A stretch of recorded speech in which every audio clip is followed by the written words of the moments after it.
Good afternoon. We're just waiting for a few more commissioners to join before we get started.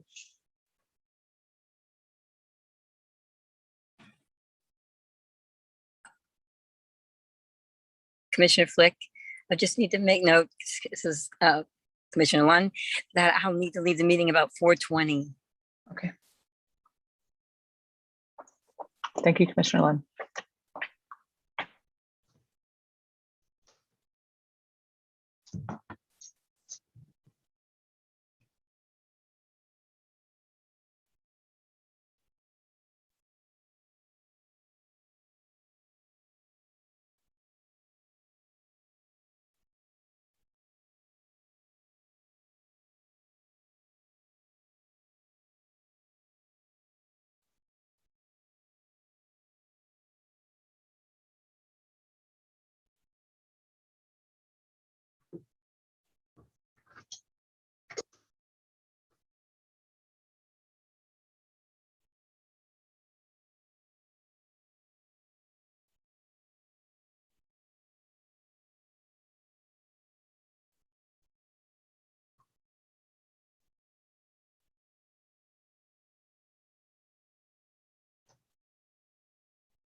Okay, it looks like we're ready to get started.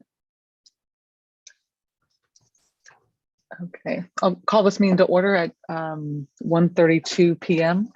We'll start off first with a roll call. Commissioner Alexander will not be present today. Commissioner Brown.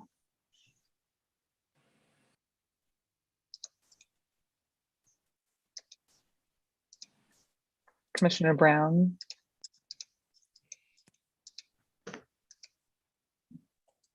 See you. Commissioner Flick, present. Commissioner Lund. Present. Thank you. Commissioner Mobley. Present. Commissioner Stieg. Mute. Present. Thank you. Commissioner Stewart. Commissioner Wiedberg will not be present today, and Commissioner Wittry. Present. Thank you. Okay, we will start with. Madam Chair, Yes. Oh, Commissioner Commissioner Stewart Stewart. is present as well. Thank you. Great. We'll begin with the approval of the meeting minutes.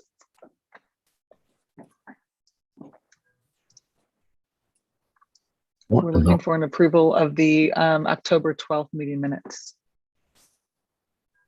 I'll make that motion. Thank you, Commissioner Stieg. Is there a second? Commissioner Mobley seconds. Thank you, Commissioner Mobley. I'm going to call the question. Commissioner Brown. I saw you. Commissioner Flick, yes. Commissioner Lund. Yes. Commissioner Mobley. Yes. Thank you. Commissioner Stieg. Yes. Commissioner Stewart. Yes. Commissioner Wittry. Yes. Thank you. And now we'll go and read the rules, correct? If you can pull that up.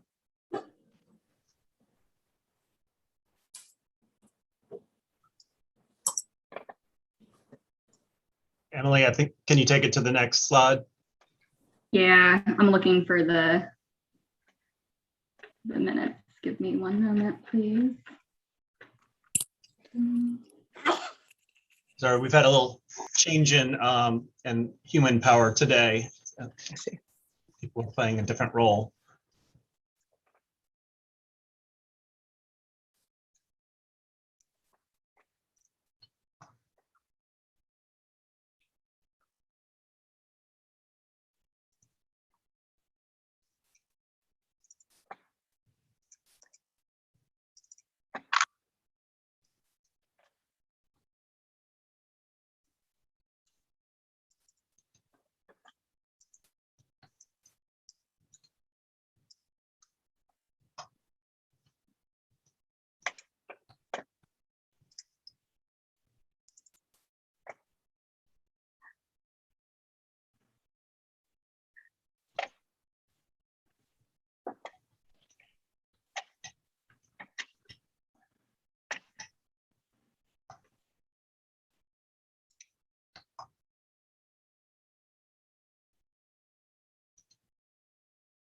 I have a copy here if you want me to just get started. Or should we wait till it gets pulled up? Thank you. I'm gonna try to pull up last month.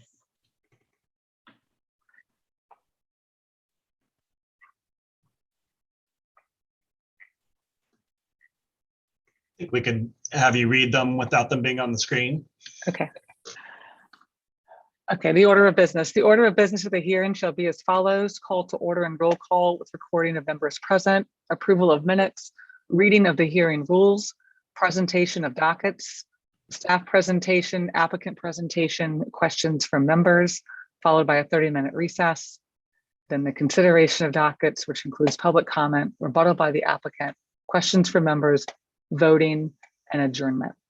The presentation of dockets. The presentation or the order of business for each docket shall be as follows: presentation by the City Planning Commission staff or the Department of Safety and Permit staff, presentation by the applicant or the representative. The applicant or the applicant may appear on their behalf or be represented by a duly authorized agent. Only one representative may speak on behalf of a request and must pre-register with the staff of the City Planning Commission. Other representatives or speakers may sign up to provide comments during the public comment portion of the meeting. The applicant shall be allowed a maximum of 3 minutes. Questions from members. The members have an opportunity to ask questions of the staff or the applicant.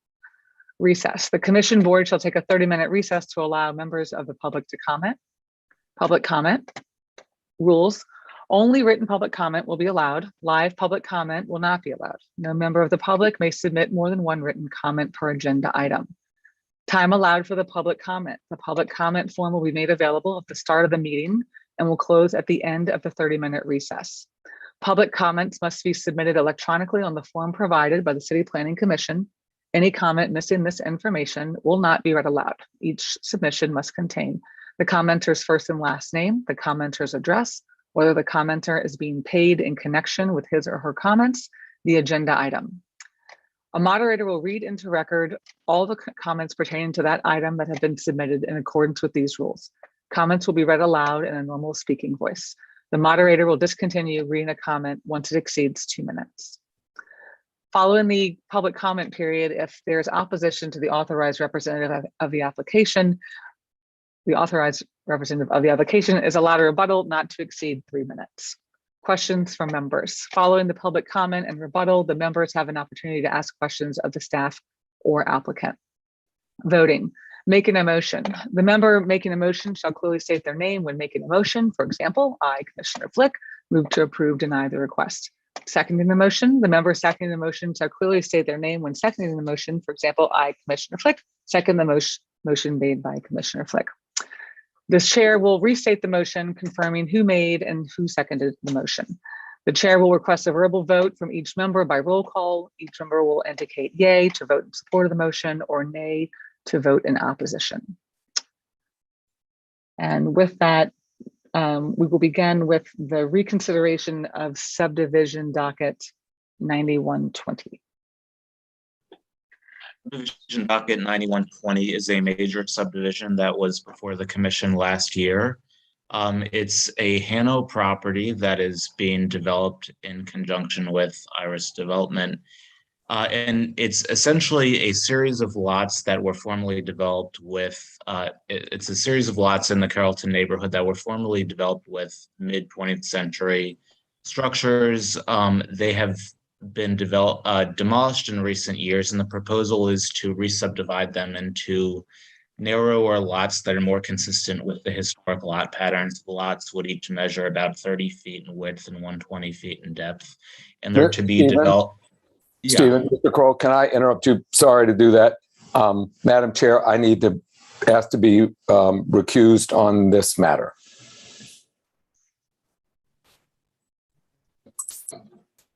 So the proposal is to, I hope y'all can hear me now. I rejoined the meeting and I just wanted to let you know that I'm here. Thank you. Thank you, Commissioner Brown. so the development proposal is to develop the new lots with 10 doubles. The proposal was before the Planning Commission because it's a major subdivision and thus requires commission level approval. It was approved last year with 1 waiver and 4 provisos.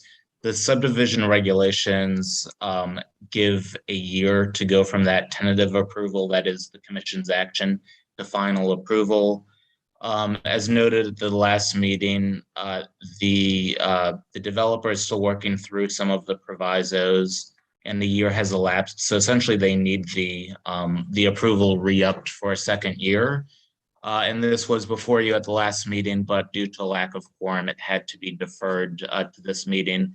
So the staff is recommending reapproval of this application as originally approved with 1 waiver and 4 provisos.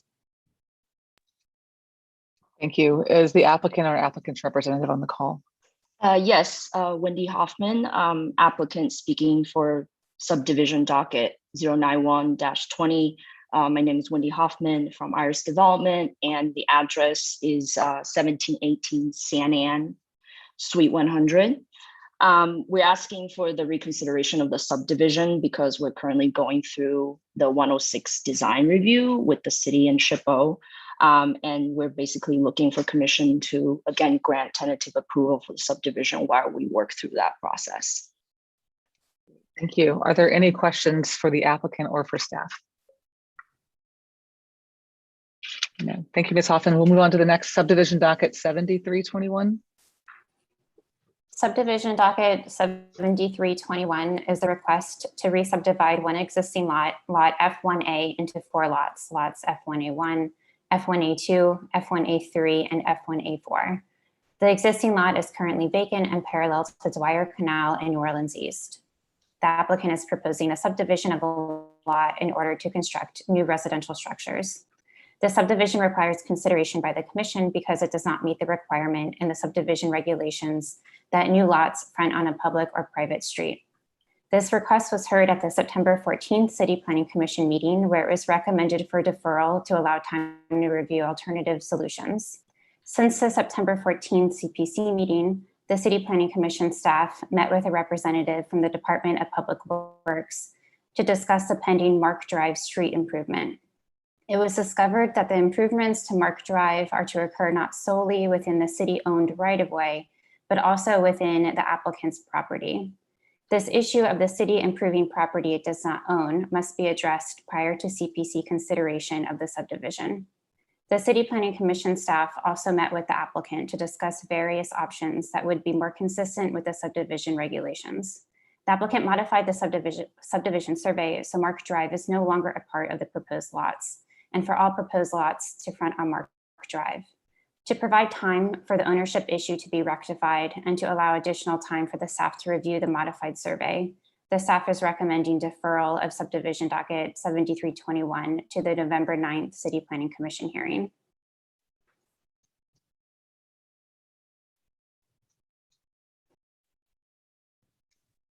Thank you. Is there an applicant or an applicant's representative on the call?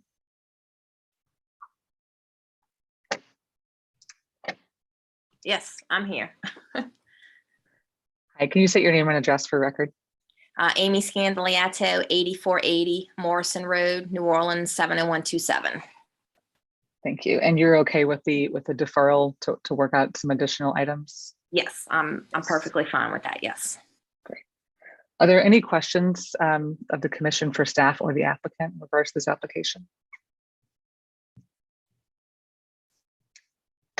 No? Okay, we'll move on. Next subdivision, docket 9221. All right. So before I begin, can everyone hear me? Maybe just speak up a little, just a little bit. All right.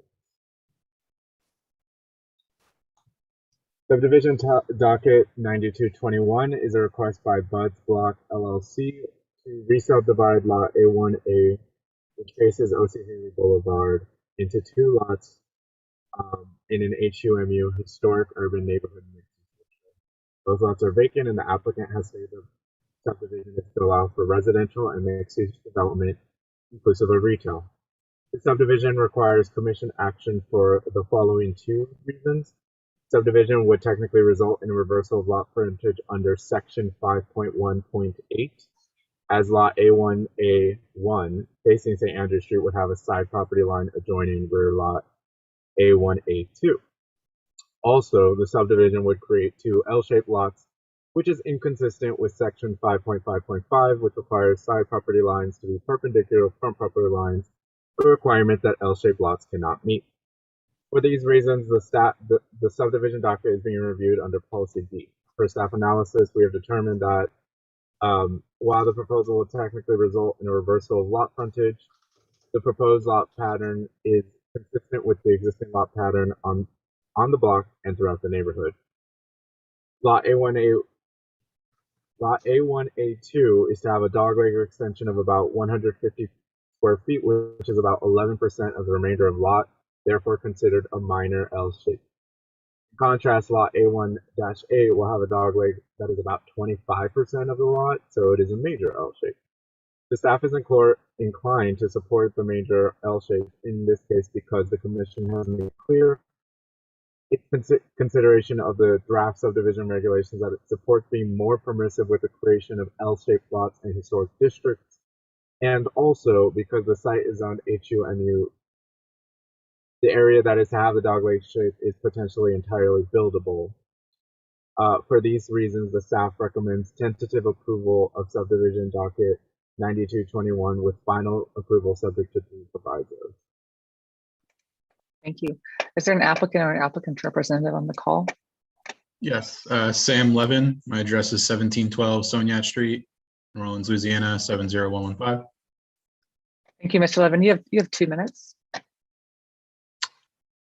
I support the decision to approve with provisos. As Joseph stated, the effort here is to increase the density kind of aligned with the HUMU zoning by creating 2 lots that are both buildable.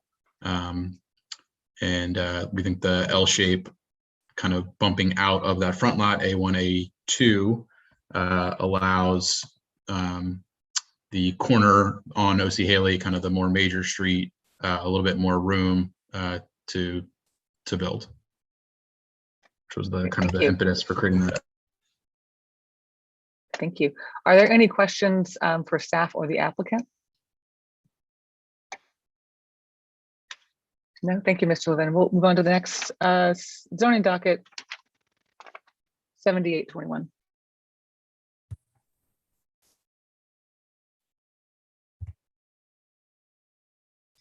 This is a proposed text amendment that asks the City Planning Commission to consider permitting cemeteries as a use within the MU1 medium intensity mixed use district throughout the city.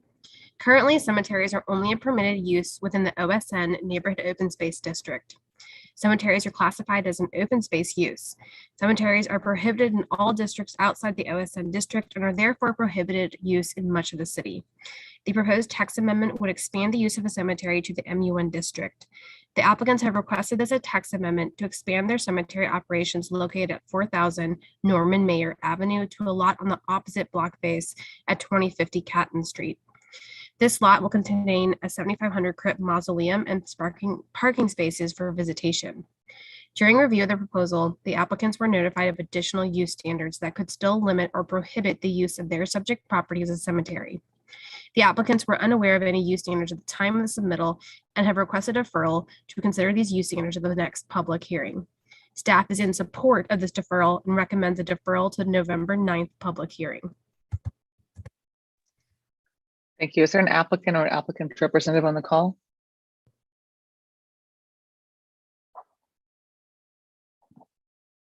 No. Okay, we'll move on to the next zoning docket 7921. The applicant is actually on the call. I'm here. I'm having trouble unmuting. Sorry. Hello. It's Dan Narveson.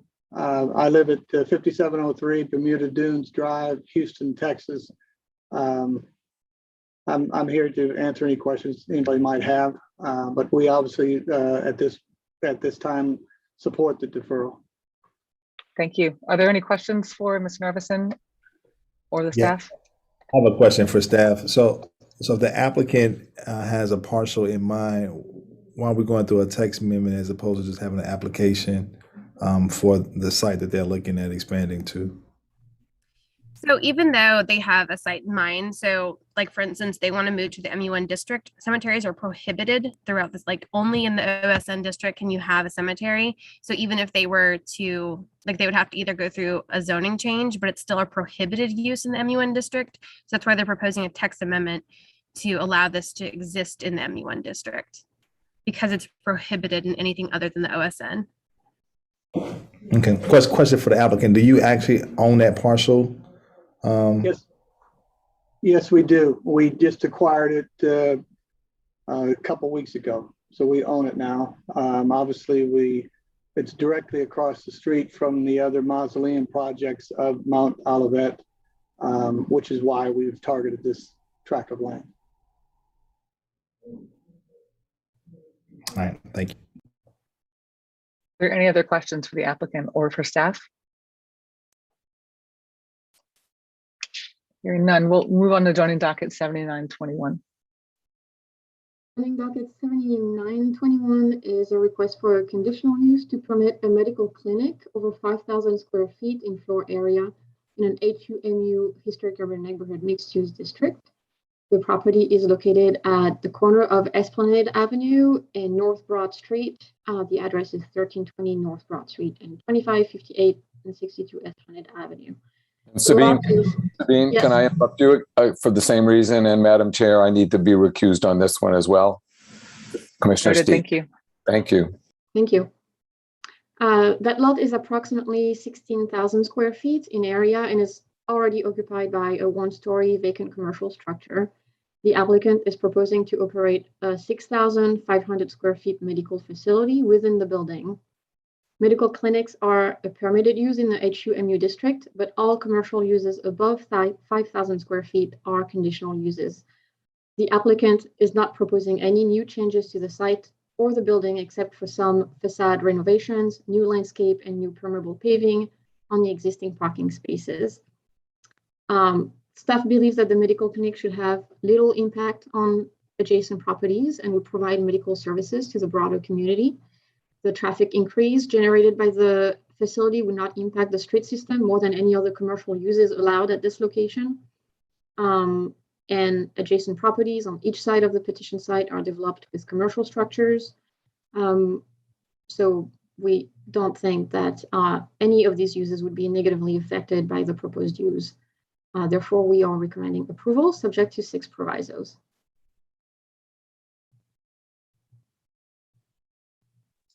Thank you. Is there an applicant or an applicant's representative on the call? Yes, Damian Joe, Xavier Curtis Architects, address 44 Fontainebleau Drive, New Orleans, Louisiana. Thank you. You have 2 minutes. I think staff said it pretty clearly. Ochsner is looking to occupy this existing building with a medical clinic to serve the neighborhood. They found a need in the area, and they are proposing limited renovations to the exterior, kind of dressing it up as shown in the elevations here. And we are actually moving the front door. There are 2 front doors to the corner of Broad and Esplanade as recommended by HDLC. And we're providing a new entry canopy at the entrance, permeable paving, landscaping, all is required by the zoning ordinance. Great, thank you. Are there any questions of staff or the applicant?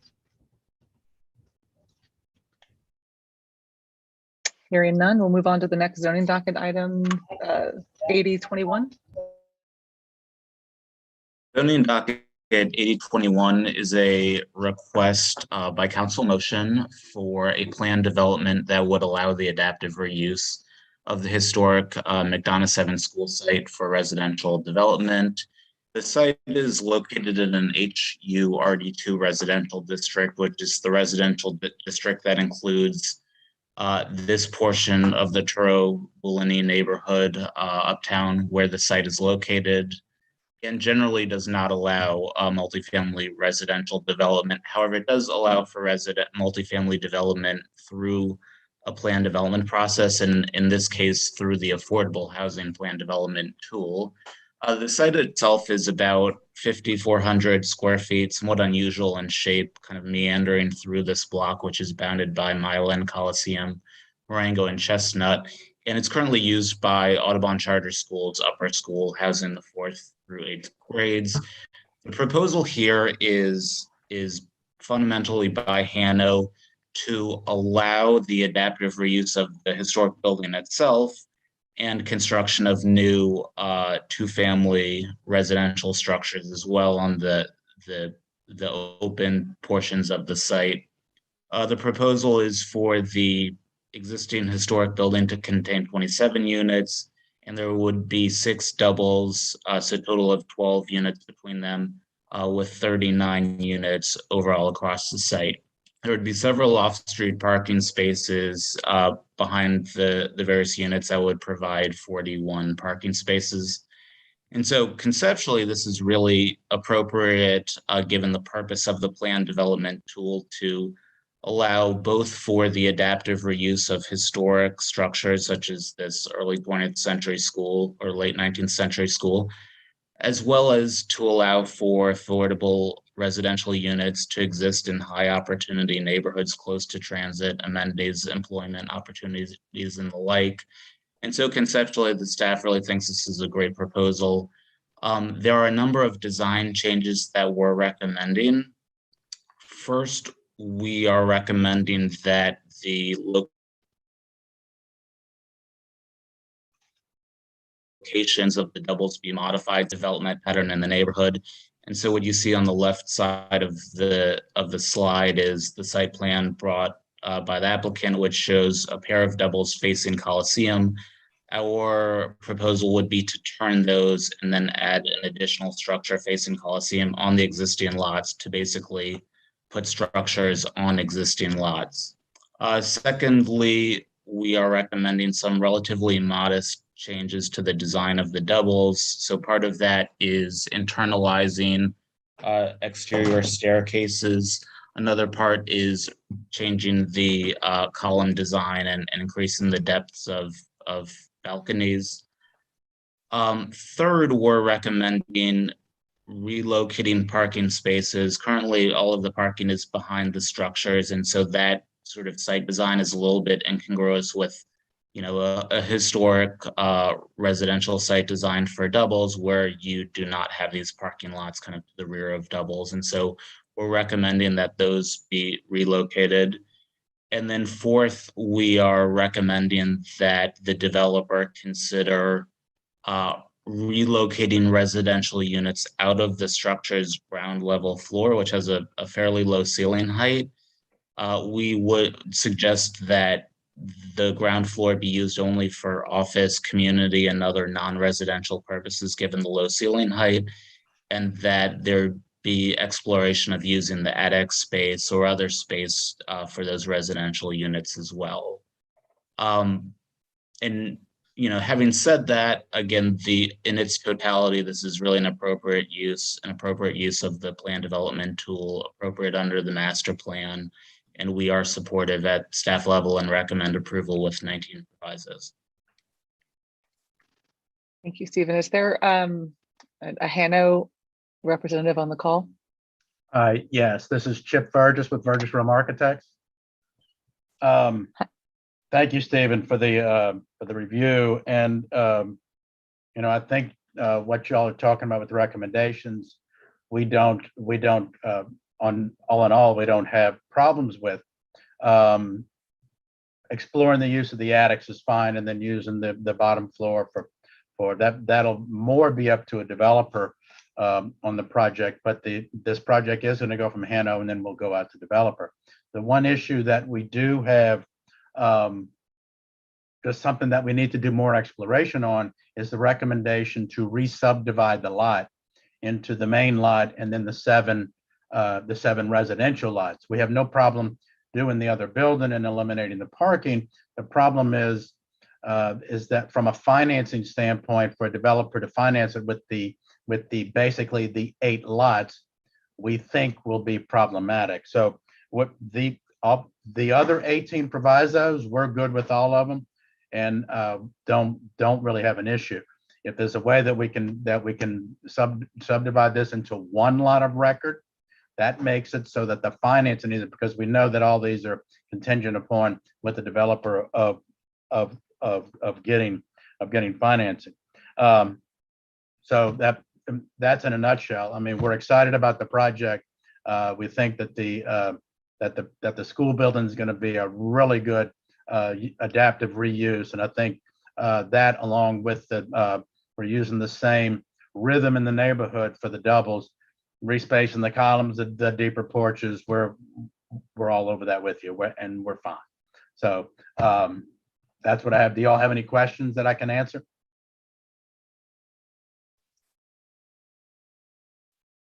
Thank you, Mr. Burgess. Are there any questions from the do commission? I do have a question of staff and, well, actually, the applicant. Yeah, there's significant interest in your project from community members and neighbors. And the neighbors have expressed many concerns. One of them is they need some questions answered and would like to see this deferred. How do you feel about that? If they want to defer it, we don't have a problem with that. By the way, we have had 2 NPP meetings where we've answered all the questions that have been posed to us, and we had a public meeting with them last Thursday night. So I'd be curious to see what the other questions are from the neighborhood. So we had about an hour meeting at the school site, in fact. So whatever questions that they have, I think we've really reached out to them, and as I said, had now 3 public meetings on this project. If I can follow up, what was the tenor of the meetings and what were the nature of the concerns presented? Well, they were one of the things that they expressed early on was parking, which is the reason why we had 41 parking spaces on site.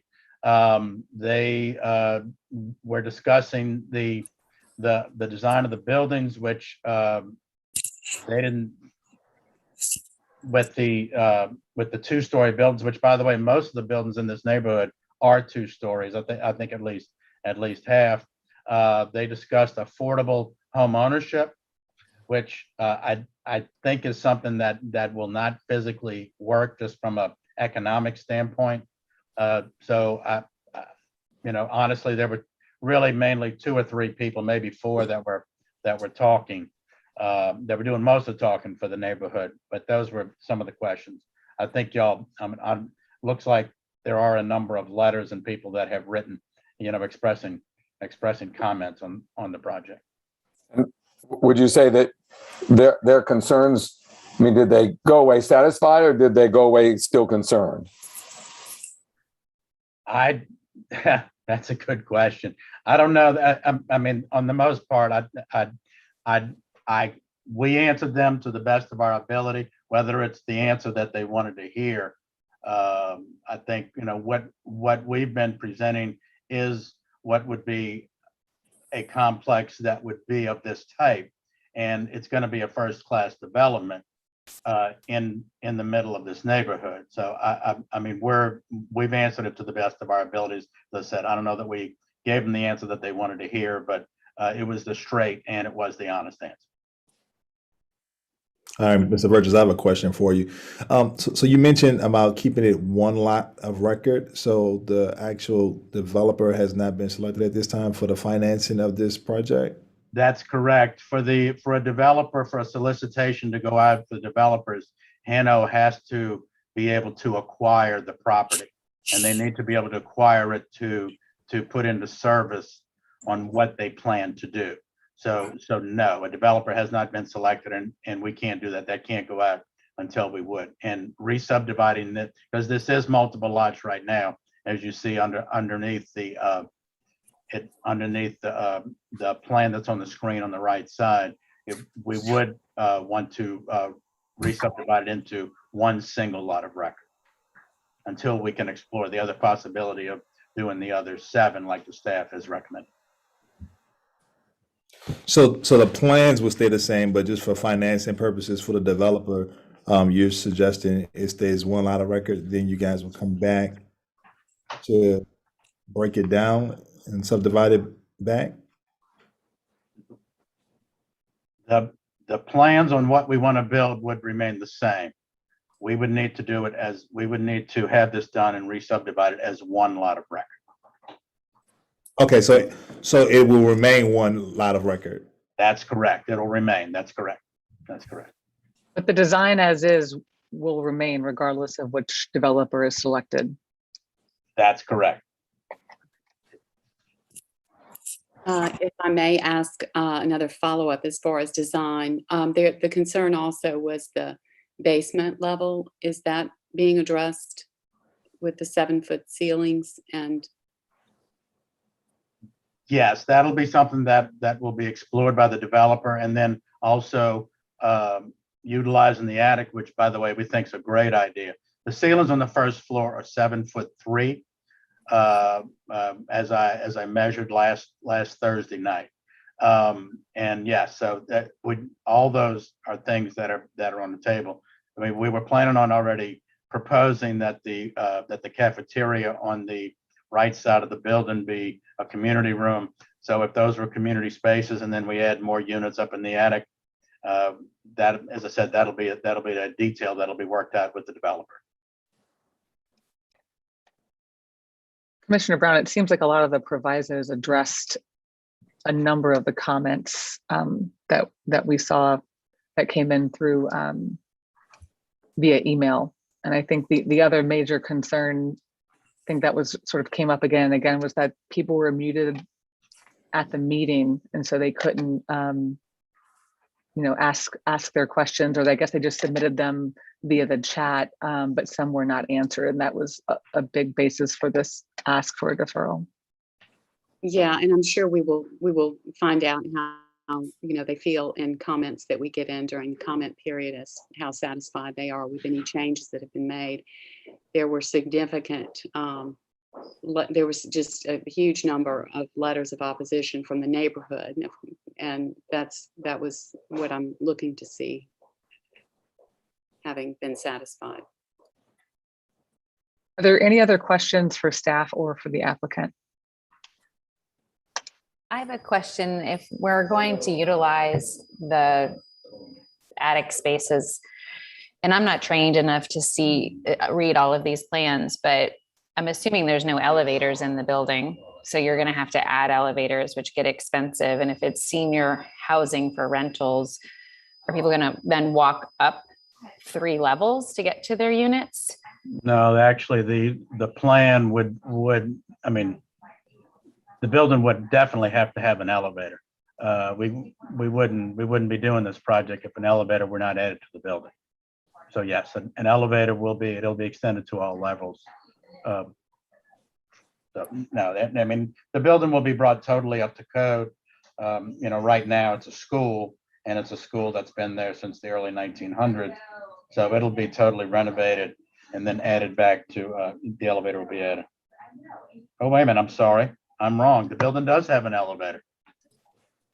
I guess we can look on the plan, but whether that elevator meets today's code, because depending on what happens with the plan is up to the developer. They have free reign design wise, as long as they meet the requirements in the Hano proposal.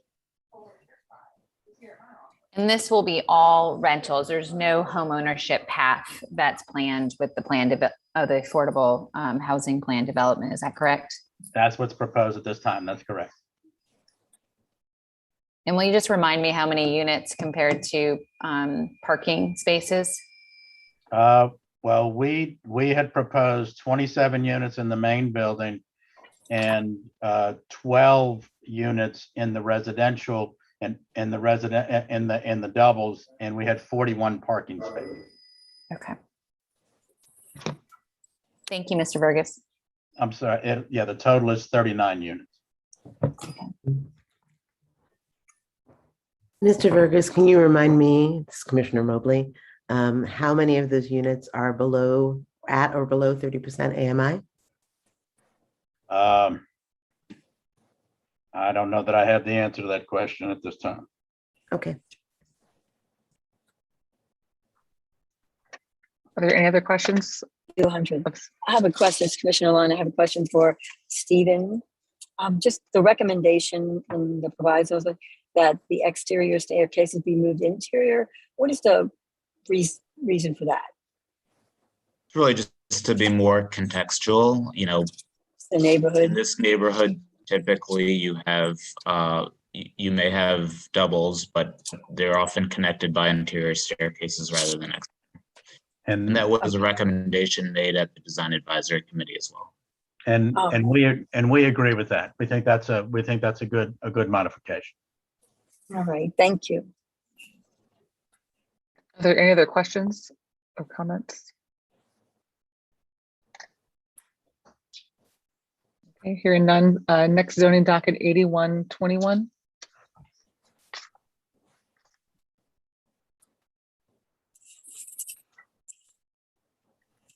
Zoning docket 8121 is a request for a conditional use to permit a neighborhood commercial establishment in an HURM1 historic urban multifamily residential district.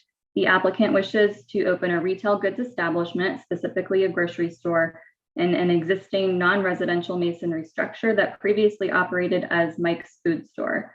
A retail goods establishment, which includes grocery stores, is a type of land use within the broader neighborhood commercial establishment category, and in the HURM1 district is allowable only with conditional use approval. The proposed neighborhood commercial space would be oriented towards Thalia Street on the rear portion of the lot. The front portion of the lot is developed with a 2-family residential structure that is not part of this request.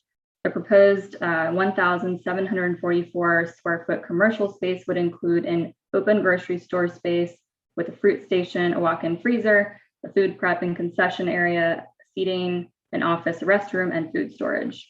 Per Article 20, Section 23NN, the structure is limited to the existing building footprint and may not increase the building footprint. Lastly, there is no off-street parking required or proposed. The staff is supportive of the request, finding that it can or does meet the use standards under Article 20, including that the structure is non-residential in its construction and original use and is pedestrian oriented. In addition, the proposed neighborhood commercial establishment would be on the first floor of the building, as there is only one floor and below the maximum allowable square footage.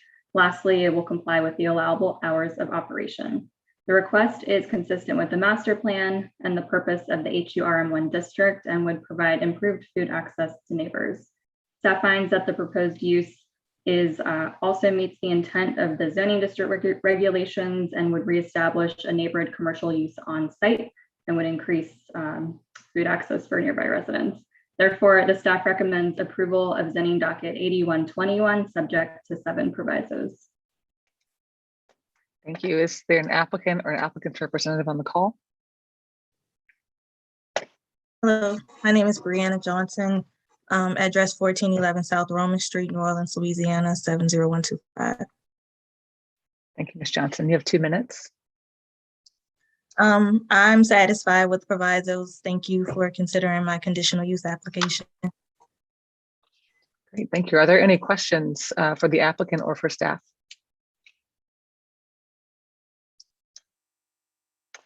Hearing none, we'll move on to the next zoning docket, 8221. Zoning docket 8221 is a request by City Council motion for text changes that would increase the allowable signage at hospitals citywide. The general purpose of this request is to ensure that hospitals can adequately direct consumers visiting hospital facilities. Before making a recommendation, the staff would like to meet again with the council member that sponsored this motion to better understand a more specific intent for this amendment. The staff acknowledges that there is a greater need for signage at some hospitals, and the zoning ordinance currently has an institutional master plan process that evaluates the need for additional signage at hospitals. One option would be to update the IMP process to look at hospital signage plans through a separate design review process. The other option would be to add exceptions for hospitals, such as the motion proposes, but to modify the text. The motion proposes specific language that would create hospital wayfinding signs and hospital campus entryway sign categories that are, in addition to overall detached permanent sign allowances and would apply to medical and/or hospital campuses citywide. Additionally, hospitals would be able to install wall signs along any lot line, whereas typical wall signs must face a street frontage. The staff has preliminary recommendations to modify the proposed text to reduce the quantity and size of additional signs, apply the regulations only to MC and MS medical service and medical campus districts, strike language that would allow wall signs on any lot line, and create design guidelines. The staff has concerns about implementing greater signage allowances for all hospitals without reviewing the whole site and the surrounding area and their need for greater signage. In order to establish design guidelines, the staff reviewed wayfinding design principles from the International Health Facility Guidelines. This guide provides successful strategies for providing signs on a hospital campus and discusses how they should be designed and laid out. It states that in emergencies, many people do not notice signs, so it is important to minimize signage and keep it as uncomplicated as possible. For a successful wayfinding strategy, hospitals should reduce their dependence on signage and instead rely on other architectural and landscape architectural design components. Therefore, the staff recommends the following hospital wayfinding design principles. Only provide external directional signs for a specific unit or department when it cannot be reached from the main entrance. Differentiate dedicated emergency unit entrance from the main entrance. Minimize signs and visual clutter to the greatest extent possible and establish a hierarchy of messages with a unified design language. For example, only locate wall signs that face public roads because they identify the building from public roads. Internal wayfinding signs should be legible at a pedestrian scale. Graphic and information design components should be as uncomplicated as possible. Restrict wordings to terms such as public parking, main entrance, or emergency department. Include direction information at nodes where decisions need to be made. Be sure to use directional information that's legible from different approaches. Use architectural and landscape architectural design components as much as possible to reduce the need for signage. This could include a prominent, clearly identified entrance, memorable landmarks in the circulation like sculptures that are associated with decision points, changes in landscaping and paving or how the path is defined, and bollards and columns. We also would recommend that we would limit the exceptions to MC and MS districts and also specify that it would be for static signs only. The staff recommends deferral of this docket to the November 9th City Planning Commission meeting. Thank you. Is there anyone from the City Council here to speak on this item? If not, are there any questions of staff from commissioners?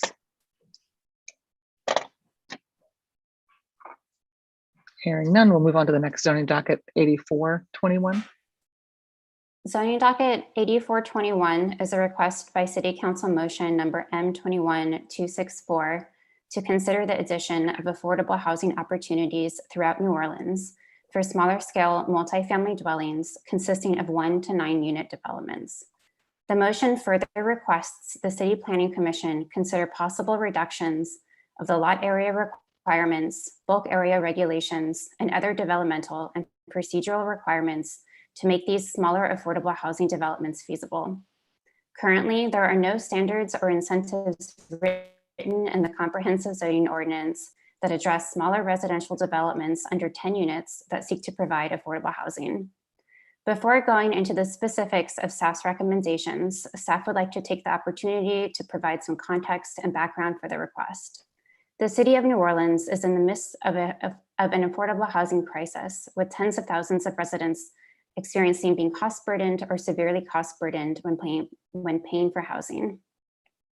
The City of New Orleans needs to create additional affordable housing opportunities and eliminate land use regulations that have contributed to exclusionary zoning practices resulting in racial segregation and disparities. The proposed text amendment mirrors a national conversation about the need to expand the supply and the range of housing opportunities through zoning code reforms. Cities such as Minneapolis, Minnesota, Buffalo, New York, and Portland, Oregon have recently amended their zoning regulations to allow development of triplexes and fourplexes in more areas of their respective cities. Nationwide, there are mounting conversations focused on removing barriers to the creation of what's called missing middle housing. These barriers include the removal or reduction of minimum lot size requirements, required off-street parking minimums, and harmful exclusionary zoning practices.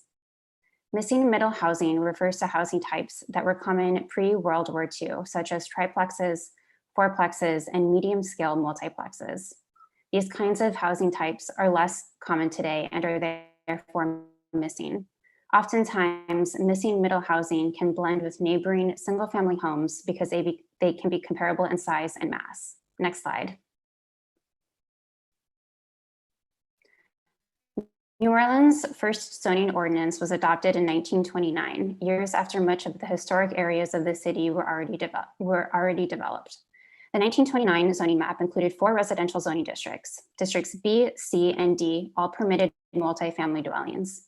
Most prominently, District B permitted up to 4 units and included large areas of the city, including most of the areas currently zoned as historic core and historic urban residential districts, as indicated by the color blue in the map on the left before you. Much of Magazine Street, St. Claude Avenue, and other commercial corridors were designated as commercial districts, which permitted uses included apartments. Much of the Irish Channel, Marigny, Bywater, Lower Ninth Ward, and Algiers were designated as industrial zoning districts, which also permitted larger multifamily structures. In the 1970 zoning map, the 4-family District B zoning designation was entirely eliminated. This coincided with the height of white flight in New Orleans, when many white residents fled urban areas to evade mandatory integration efforts. Following the adoption of the Fair Housing Act, downzoning was commonly used as an exclusionary tool to slow residential integration in cities and suburban areas. By the adoption of the new CZO in 2015, most areas historically designated as 4-family districts had been downzoned to be 2-family districts. As a result of the downzoning, there has been a 21% decrease in housing at the missing middle scale since 2000. Allowing property owners and developers to maintain existing small multifamily housing stock and rebuild what New Orleans has lost can address housing challenges faced at the national and local level. These include aging in place, increasing access to walkable, amenity-rich communities, and creating more 1- and 2-bedroom units. Only about 11% of land in New Orleans is zoned to permit development of multifamily housing today. Expanding the areas where small multifamily development is permitted can relieve pressure on other parts of the housing market. Small multifamily housing, in particular, is a more efficient and cost-effective housing typology than larger multifamily development for several reasons. Small multifamily developments can be designed to fit within the same building envelope as a single-family home, which yields lower construction costs and requires less land than larger multifamily developments. Many of New Orleans' low-income renters are relegated to areas further from job centers and amenities like grocery stores, childcare, and parks. A multitude of research indicates that increasing affordable housing opportunities in higher opportunity neighborhoods can minimize disparities in employment, education, public transportation, and access to healthcare. Next slide.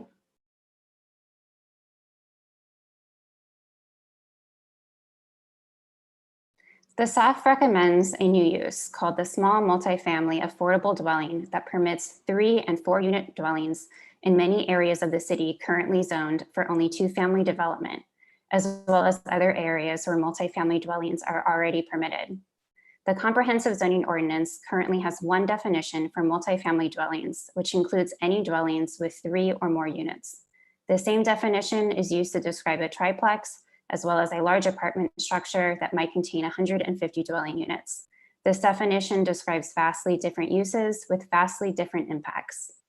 Separating the use of 3- and 4-unit multifamily structures with an affordable housing component from the broader use category of multifamily dwelling allows it to have its own definition and use permissions that are more appropriate for a smaller scale development. This proposed new use would have an affordable housing set aside of at least 1 unit. The staff recommends aligning the affordability terms for the small multifamily affordable use with the mandatory inclusionary zoning MIZ affordability terms. MIZ requires the affordable housing set aside at 60% of the area median income, or AMI, and rented at 50% AMI for 99 years. To ensure that development of these additional housing units is feasible, the staff recommends eliminating the lot area per dwelling regulations, in addition to the elimination of the off-street parking requirements. The staff recommends this use as permitted by right in several zoning districts shown in the map on the left of the PowerPoint. The City Council motion requests the City Planning Commission consider small multifamily developments up to 9 units. However, the addition of dwellings with 5 to 9 units, even with an affordable housing component in areas currently zoned for 2-family dwellings, could have a significant impact on the surrounding community and neighborhood. Coupled with parking and lot area requirement reductions, these developments could have an outsized impact in areas that are already zoned for multifamily development. Without proper market analysis and studies to support the inclusion of these larger developments with 5 to 9 units, the staff believes it is premature to provide recommendations for their allowance. Therefore, the staff recommends waiting to implement 5 to 9 unit multifamily development with an affordable housing set aside until a more thorough study can be conducted that can assess the kinds of impacts this type of development may have on surrounding properties. Additionally, there are 3 zoning districts in which staff is recommending that small multifamily dwellings up to 4 units be permitted by right without an affordable housing component, shown on the map on the right of the PowerPoint. This permission is not coupled with any incentives. These zoning districts are the HMR3, Historic Marigny-Treme Bywater Residential District, the HUB1A, Historic Urban Neighborhood Business District, and the HUB1 Historic Urban Neighborhood Business District. The HMR3 district already permits multifamily development up to 4 units through the conditional use process. The staff's recommendation to permit this use by right reinstates a use that historically existed in these dense urban areas and removes the added time, expense, and public scrutiny that accompanies conditional use approval. Areas zoned HMR3 are in high opportunity neighborhoods that are walkable, close to public transportation, amenities, and jobs. The HUB1A and HUB1 districts are transitional zoning districts usually found along corridors near residential neighborhoods. Both districts permit dwellings above the ground floor, which can have more than 3 units, also known as multifamily, but with a non-residential use on the ground floor. These districts also permit single and 2-family dwellings by right. The areas where staff is recommending the use of small multifamily residential dwellings by right are largely concentrated in the Marigny and Bywater neighborhoods and along commercial corridors, including Magazine Street, parts of North Claiborne Avenue, St. Bernard Avenue, and several other smaller HUB1 and HUB1A districts found throughout the historic areas of the city. Lastly, the staff believes modifications to Article 25, Section 25.5.b of the Comprehensive Zoning Ordinance is necessary to ensure 2-family structures are permitted on existing non-conforming lots. As written, the Comprehensive Zoning Ordinance only contemplates 2-family development on non-conforming lots in historic urban residential districts, but excludes non-conforming lots in historic core and suburban neighborhoods residential districts where the use is permitted. Therefore, proposed 2-family structures on existing non-conforming lots in these districts require a variance from the Board of Zoning Adjustments. The BZA process could be a deterrent to the creation of additional housing units. This text amendment as a whole could have significant impact on the inclusion of affordable housing in the historic neighborhoods of New Orleans. The staff supports this text amendment with the aforementioned modifications. Therefore, the staff recommends modified approval of zoning docket 8421.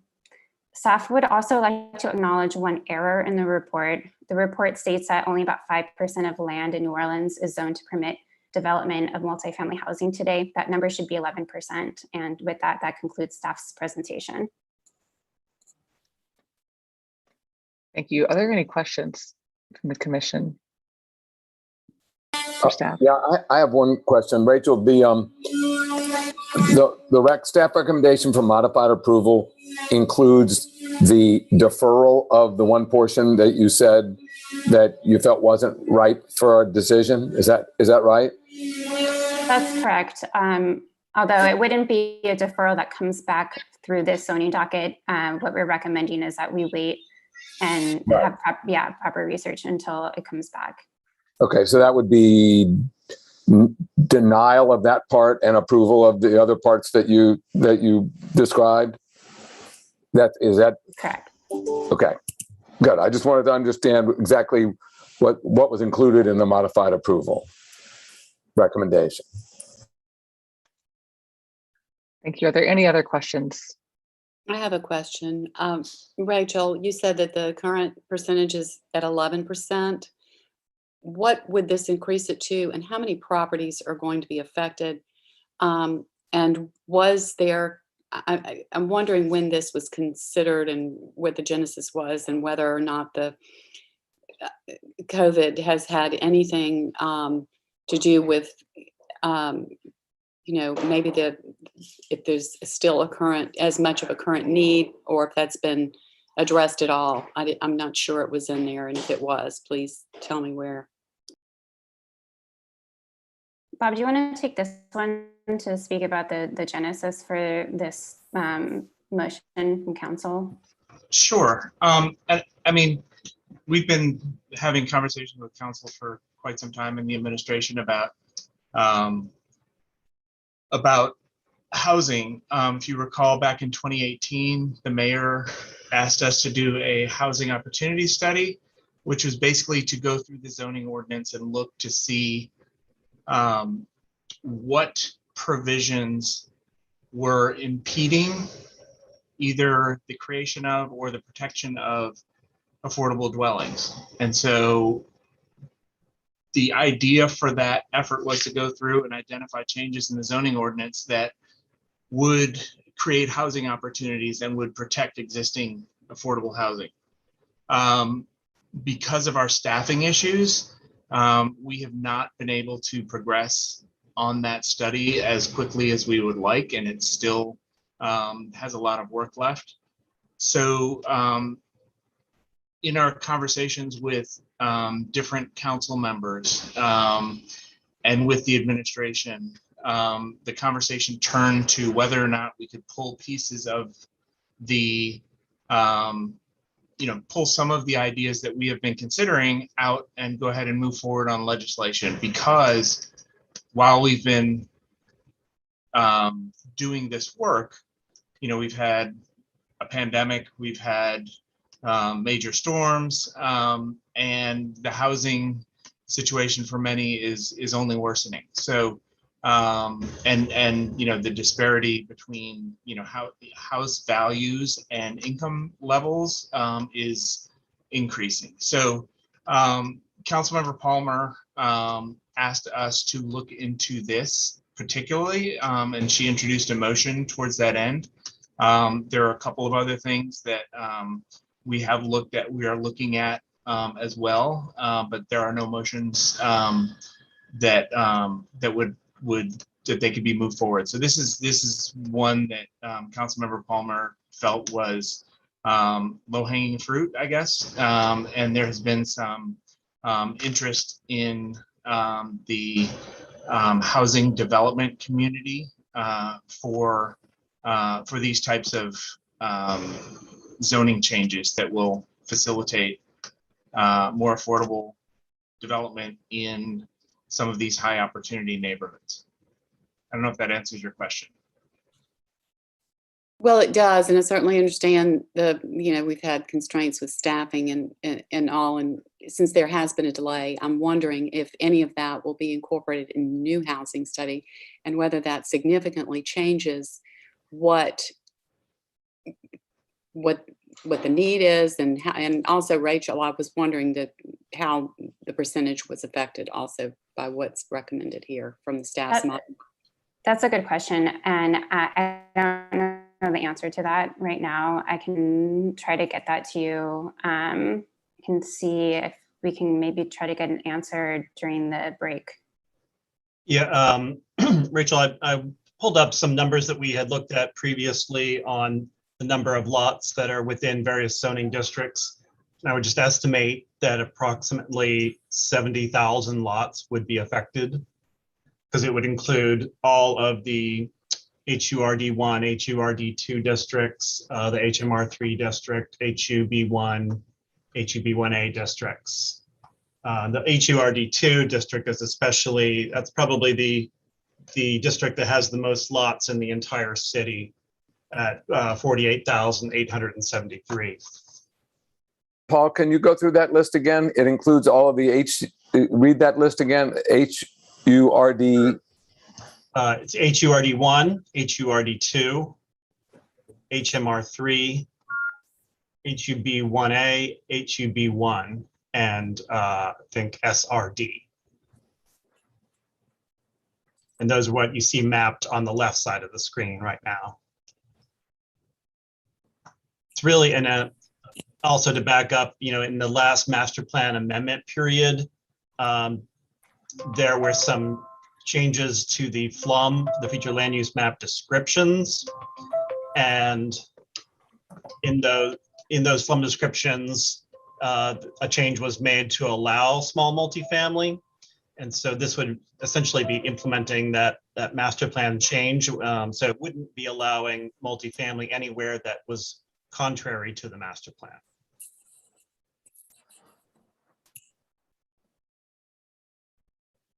And it would try to keep them contextual and smaller in size.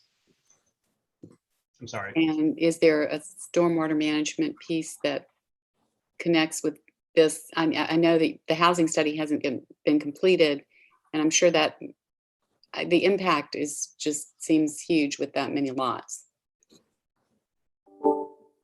So if I could just respond, the stormwater management mechanism for single and two family is built into the permanent permeability requirements, which are not going to be affected by this.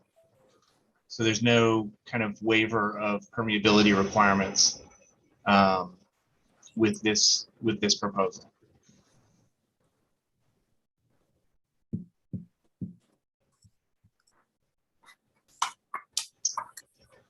Are there any other questions?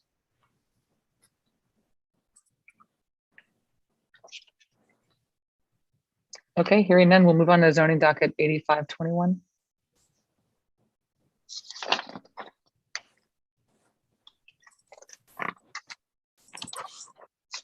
Zoning docket 8521 is a request from 217 South Rendon LLC for a planned development in an HURD2 historic urban two-family residential district and a HUC historic urban corridor use restriction overlay district to allow the adaptive reuse of an existing institutional structure as a multi-family residence.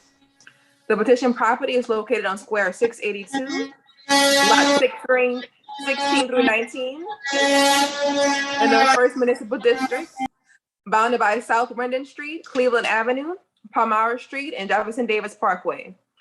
The municipal addresses are 217 South Rendon Street and 3300 Cleveland Avenue. Staff finds that the proposal will bring an improvement to the site and that it meets the approval standards of Article 4, Section 4.4.g. The design of the structure, the proposed landscaping, and the site planning generally meet the standards of the CZO, and in many cases exceed the design requirements applied to this area. Finally, the proposal considered will provide long-term affordable housing to citizens in close proximity to transit lines, community centers, and other amenities. The proposal also supports the goals of the master plan. Therefore, the staff recommends approval of zoning docket 8521, subject to 4 exceptions and 11 provisos. Thank you. Is there an applicant or an applicant's representative on the call? Yes, hi, good afternoon. Kirk Fallbacher with Terrell Fallbacher Architects. My address is 1050 South Norman C. Francis Parkway. I am the architect and applicant for this project.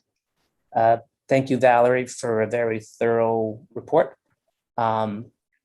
This is adaptive reuse, as she said, of an existing gymnasium that's been vacant for a very long time. We're going to go in and convert it to 24 two-bedroom apartments, and we're going to provide 11 off-street parking spaces We're going to punch windows into the buildings that don't exist now. And we're going to provide landscaping. This is bound to be a great improvement to this lot. I've met with the property owner. We went over the 11 provisos, and we are happy with all of them. And we look forward to moving this project forward. Thank you. Are there any questions for the applicant or staff?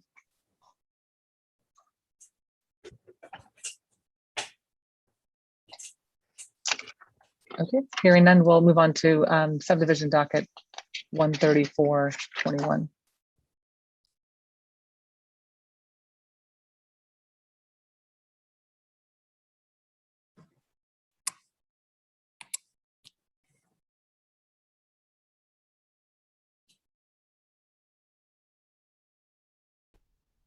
Sorry for the delay, you all. Just having some technical problems on this end.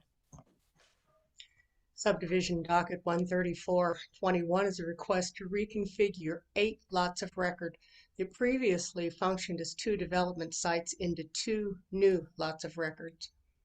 Subject properties are located in the Lakewood South neighborhood in Lakeview and are under common ownership.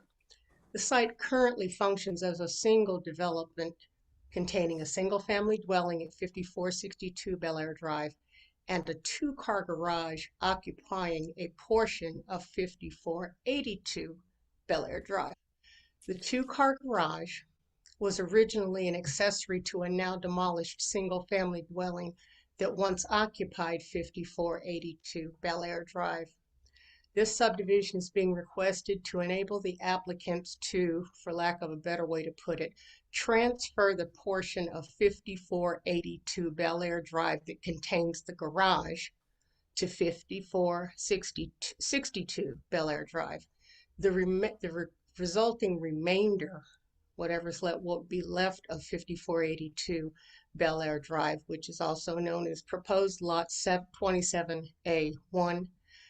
That remainder lot will feature a width of 50 feet. However, the bulk and yard regulations at Article 13, Section 13.3A1 of the CZO require that residential properties located in Lakewood South feature a minimum lot width of 60 feet. Section 511 of the subdivision regulations requires re-subdivisions to comply with applicable CZO regulations. And while a 50-foot lot could be considered an improvement over the original plat where the lots were 40 feet wide, it is nonetheless substandard in the present day SLR S3 zoning district. Therefore, before this subdivision can be granted final approval and recorded in the clerk of court's office, the applicant would be required to obtain a variance from the Board of Zoning Adjustments to permit the creation of a lot with insufficient lot width. Therefore, the staff recommends set tentative approval of subdivision docket 13421, subject to 4 provisos. Thank you. Is there an applicant or an applicant's representative on the call? Yes, my name is Laura Adakari. I reside at 5462 Bel Air Drive in New Orleans. My husband, Pratik Adakari, and myself, we own both properties. The reason for the request was clearly laid out by Ms. Robin. And just as note, the reason for the subdivision outside of the 60-foot frontage requirement is just because it would actually run through the structure of the existing building. We did make an attempt to try to get a building permit so we could electrify that garage and pool house on the 5482 side, but we're just denied because of a lack of a primary structure. So it just made sense to try to apply to subdivide the property to add it on as an accessory structure to our property. The primary structure had to be demolished a few years back. It had significant structural damage from Hurricane Katrina and from significant termite damage as well. Thank you. And you're okay with the provisos as shown? Yes, ma'am. Yeah, great. Thank you. Are there any questions for the applicant or for staff?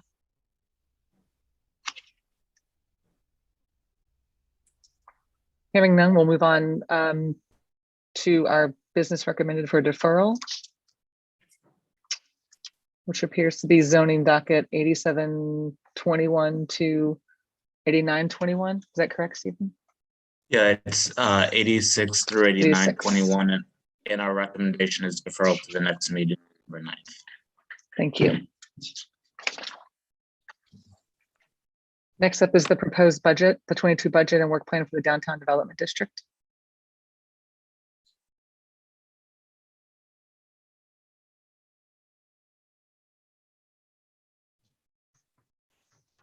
All right, the DDD budget and work plan for 2022 proposes expenditures of $11,366,412, which constitutes a 14.2% increase in funding from the approved 2021 budget. The total budget is closer to the DDD's pre-pandemic funding, though slightly lower than what was approved for 2020. The DDD's mission remains the same, to focus on cleanliness, public safety, and economic development within the Central Business District. City Planning Commission is required by law to review and consider the plan in order to determine whether or not it is consistent with the plan for the 21st century, New Orleans 2030, commonly known as the Master Plan. The City Planning Commission staff believes that the 2022 Downtown Development District Budget and Work Plan advances the goals of Chapter 9, enhancing prosperity and opportunity of the Master Plan. The Downtown Development District plans to facilitate a project to revitalize historic storefronts in downtown and on Canal Street to renovate upper floor spaces. Revitalization of vacant upper floors on Canal Street aligns with the City Planning Commission staff's recommendations as part of the 2018 Canal Street study. The City Planning Commission staff believes that many of the DDD's efforts to promote downtown as an area for increased economic development will also advance the goals, strategies, and actions relative to the downtown and Chapter 13 land use plan.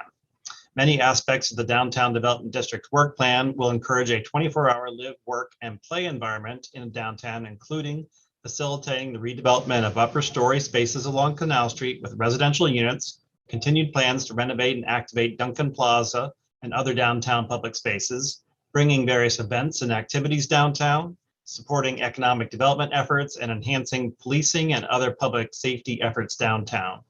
Thus, both in terms of broad goals and in terms of specific actions, the staff believes the proposed 2022 Downtown Development District budget and work plan is consistent with and supported by the city's master plan. The staff recommends approval of the 2022 DDD budget and work plan as it is consistent with the master plan.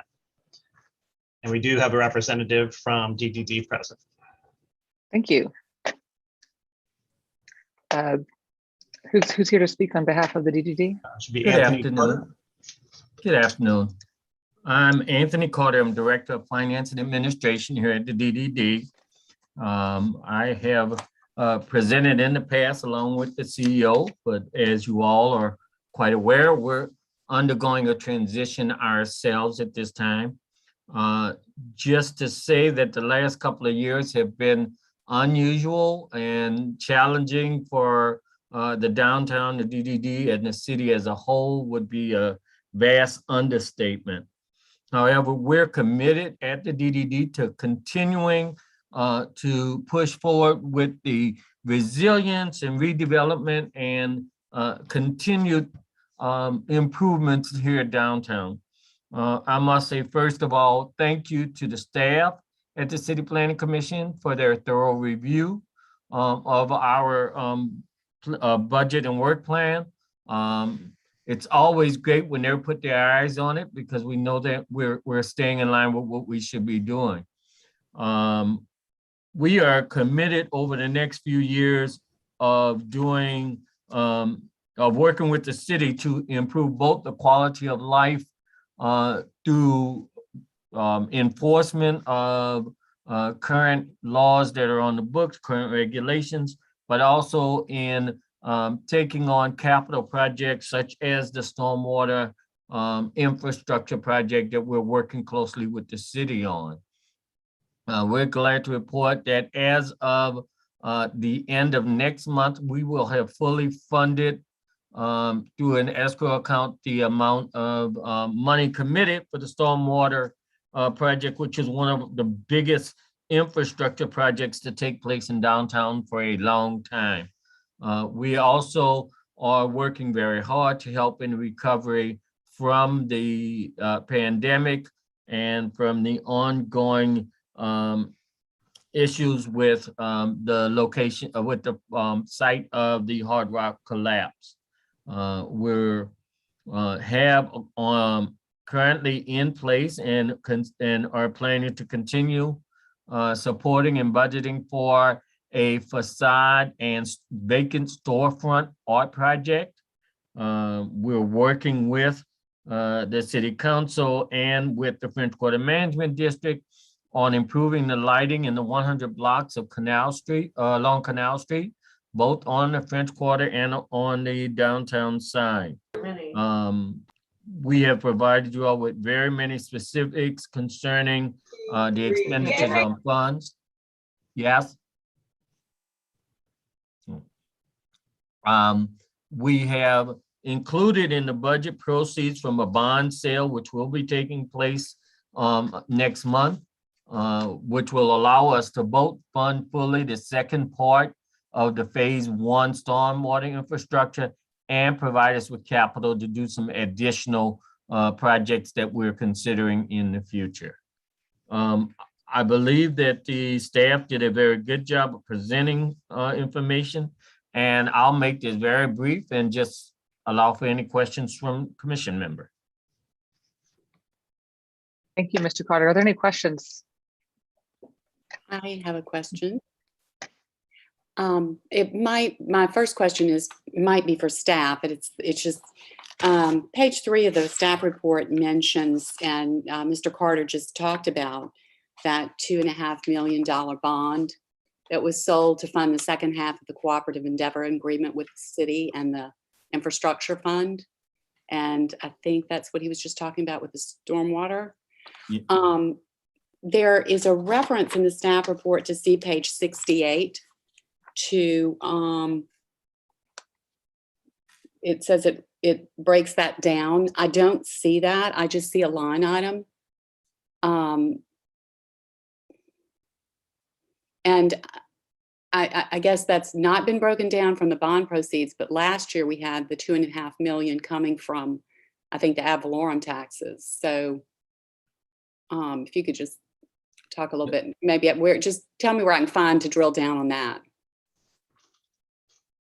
I'm going to hope that Mr. Carter could answer that question because Larry Massey, who wrote the report, is out today. Okay. Well, I can explain what has occurred. When we did the budget for 2021, it was anticipated that we would be using, well, let's go back a little further, actually. When we originally approved, when our board originally approved the infrastructure funding back in October 2019, it was anticipated at that time that in the 2020 budget, we would be taking approximately $1 million from our reserves, and $1.5 million would come from a line of credit that we were hoping to establish. Due to delays in getting the project off the ground, what we did in 2021 is we've already used $2.5 million of the reserves to pay the first year of the project, which has been placed in escrow already. And rather than do the $1.75 million out of a line of credit, we're using $2.5 million in bonds due to some shortage, and as you know, in our revenues in 2021, that we were able to, but we're using that $2.5 million rather than the $1.75 million that we had originally planned on doing as a line of credit. So that will fund the second year of the project.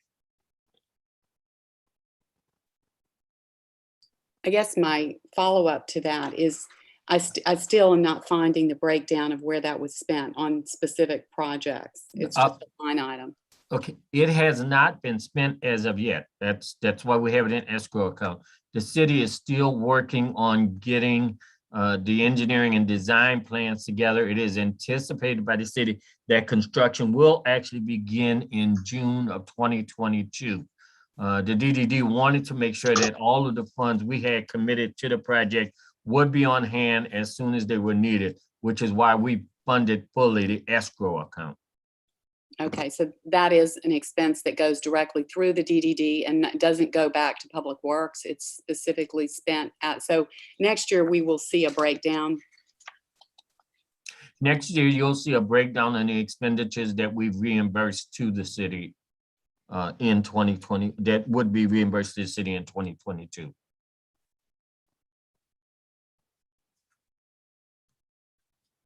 Okay, well, if somebody else has any questions, I'm going to take a look back again.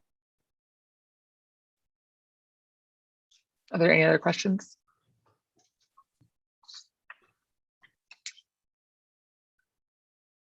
Commissioner Brown, are you good? I'm just not, so you're saying the full 5 million is still there to fund the projects? The 2.5 from the ad valorem last year and the 2.5 million on the bond sale this year? Well, the bonds have not yet been placed into the escrow because the bond sale is taking place next month, actually. Okay. All right, but none of it has been spent down on infrastructure? Nothing's been spent down, ma'am. Okay, thank you. Sure. Commissioner Lon, I have a question about the infrastructure project when you're talking about, is that primarily or only the stormwater management project? Yes, ma'am, the stormwater management project. Yes, ma'am. Okay, and could you tell me if the primary goal of that is management of stormwater within the downtown district boundaries, right? But whether will it have tie in with any other projects in the city? Is it part of a larger plan? Do you know?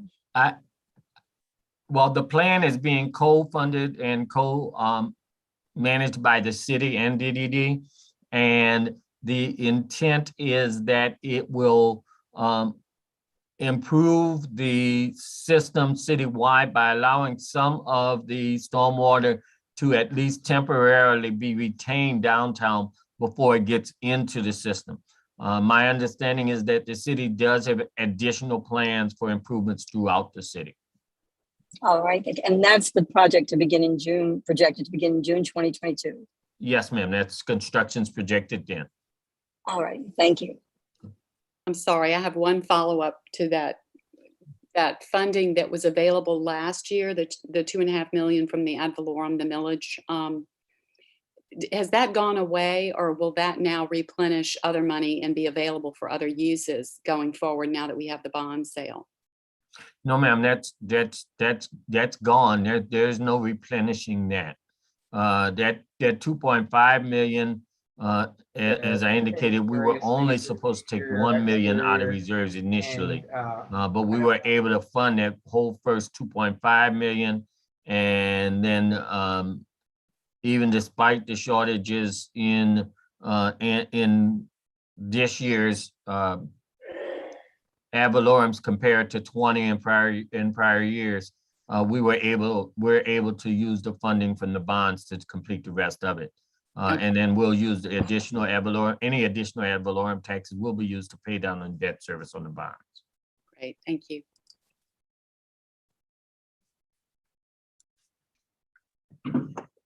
Thank you. Any other questions?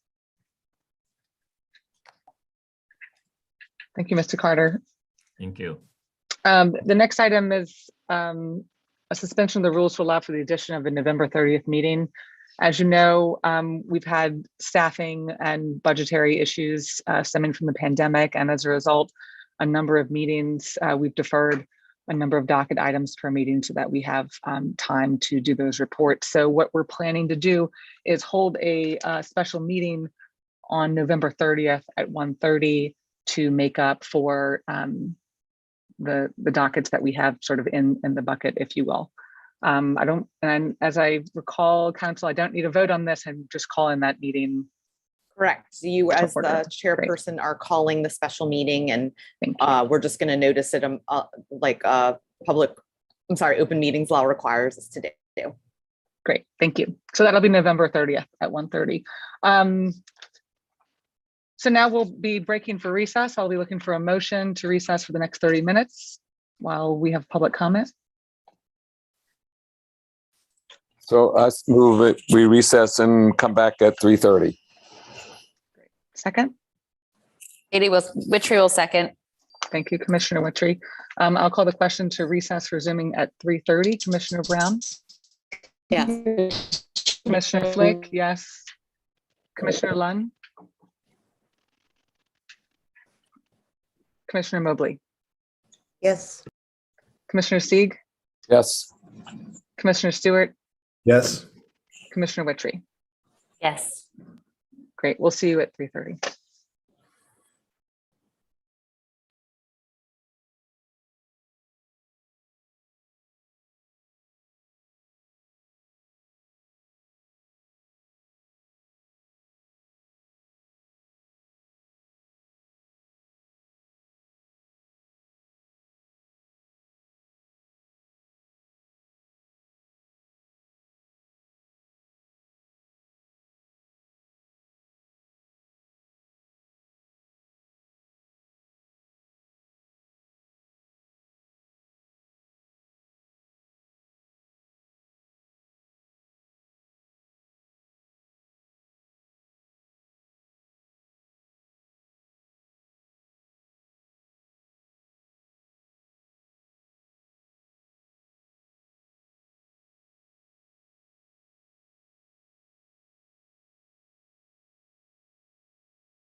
Looks like we just received public comment. Paul and Stephen, are we ready to go?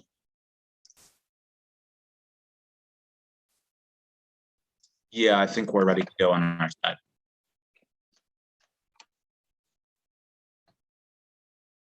Okay, I'll take roll call before we begin. Commissioner Brown?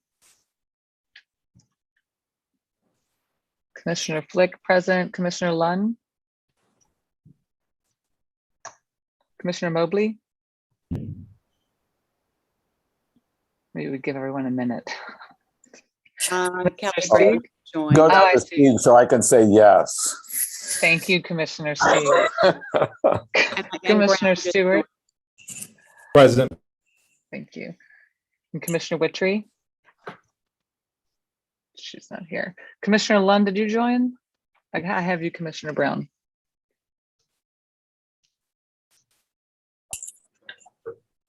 Oh, Commissioner Mobley, there you are. Sorry, I was corralling pets. Okay. We have enough for a quorum, so we can begin. Although the first docket item, Commissioner Sieg needs to recuse himself, so we need to wait for someone else to get on the call.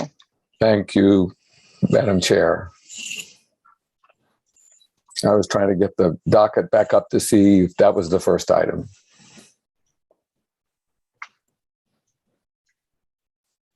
It looks like Commissioner I'll stay here Wittry. till we do, so we don't lose a quorum.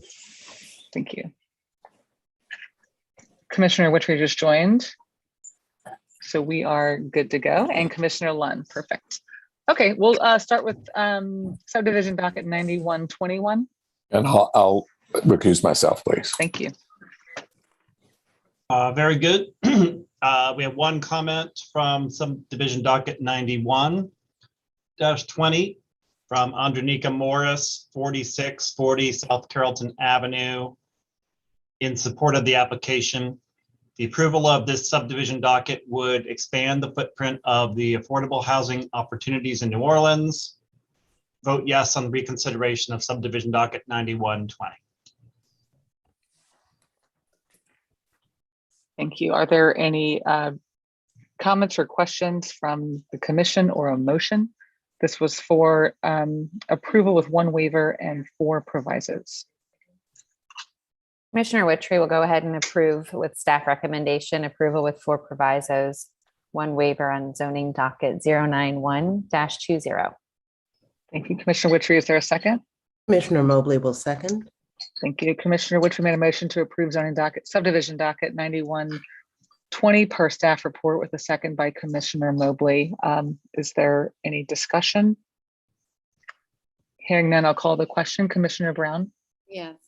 Commissioner Flick, yes. Commissioner Lunn? Yes. Commissioner Mobley? Yes.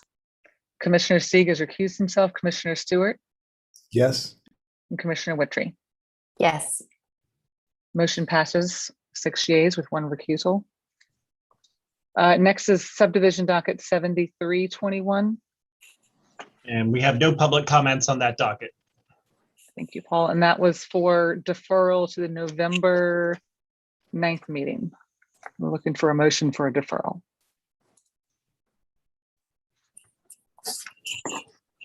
So motion by Commissioner Mobley. Thank you, Commissioner Mobley. Is there a second? I'll second it. Stieg. Thank you, Commissioner Steve. Commissioner Mobley made a motion to defer subdivision docket 7321 to the November 9th meeting, seconded by Commissioner Stieg. If there are no comments, I will call the question. Commissioner Brown? Yes. Commissioner Flick? Yes. Commissioner Lunn? Yes. Commissioner Mobley? Yes. Commissioner Stieg? Yes. Commissioner Stewart? Yes. Commissioner Wittry? Yes. Great, motion passes. Next is subdivision docket 9221. No public comments. Thank you. The subdivision was for tentative approval subject to 3 provisos. Commissioner Wittry will make a motion for approval, tentative approval with 3 provisos, subdivision docket 092-21. Thank you, Commissioner Wittry. Is there a second? Steele, second. Thank you, Commissioner Steig. Commissioner Witry made a motion to approve subdivision docket 9221 per staff report, seconded by Commissioner Steig. If there are no comments, I will call the question. Commissioner Brown? Yes. Commissioner Flick? Yes. Commissioner Lunn? Yes. Commissioner Mobley? Yes. Commissioner Steig? Yes. Commissioner Stewart? Yes. Commissioner Witry? Yes. Motion passes. The next is zoning docket 7821. We have one public comment from Joan Garner, 909 Sem Street, in opposition. I am in opposition to zoning docket 7821. A CZO text amendment changing MU1 to include cemeteries is a broad and sweeping change. Since this is specific to a specific property, a zoning change to that specific property is more appropriate. I live near a cemetery and there are issues that I have currently directed to the mayor concerning that cemetery. Such private cemetery interests have competing land-based and value-based interests with residential properties. My family has been subject to these types of issues with a private cemetery interest in the city of New Orleans that has even broken the law to advance their financial interests to the detriment of residential property. I stand in opposition to such a broad sweeping change to the CZO text, and each property should be considered individually under a zoning change of said property. That's the last comment. Thank you. Does the client have any response to the opposition of the text amendment change?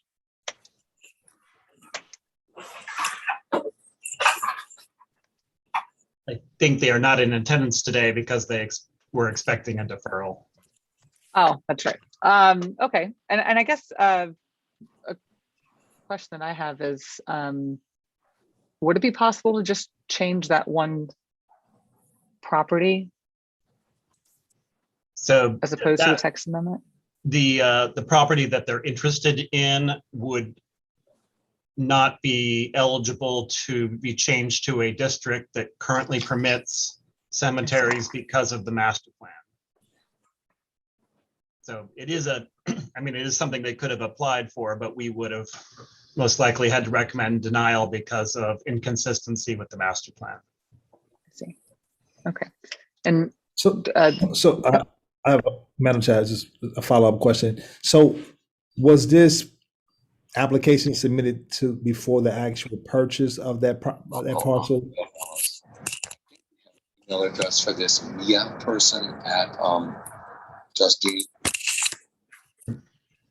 Actually, do we have No, I'm saying, so the applicant stated that they purchased the land. So I'm saying, was this application submitted prior to the purchase of that parcel of land?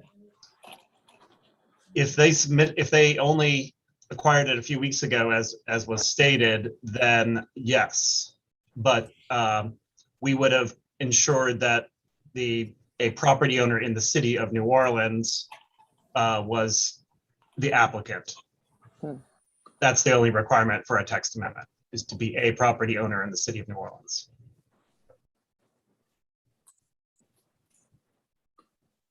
Do you have any follow-up, Commissioner Stewart?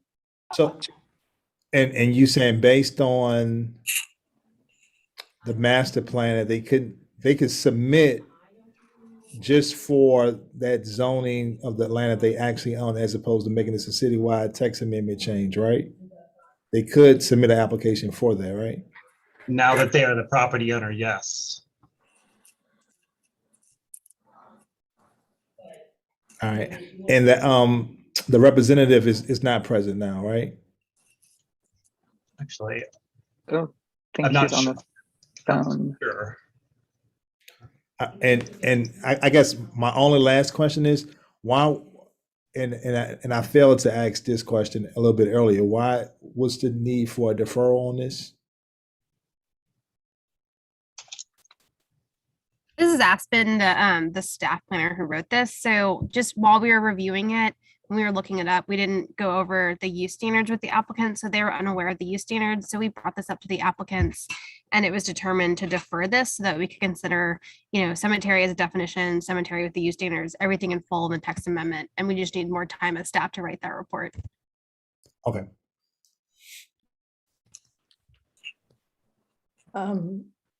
Commissioner Flick, I have a question for Paul, if I could. A general question. Did I understand when you said that the only requirement for applicants is that they be a property owner in New Orleans, not necessarily that property? For text amendments, that's correct.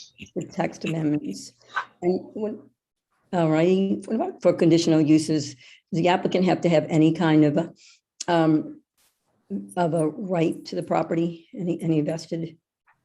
To apply for a conditional use, you have to be the property owner of that property. The actual owner. Or have the permission of that property owner. All right, or have the permission. Okay, thank you. Are there any other comments or questions? This is up for a deferral until the November 9th meeting.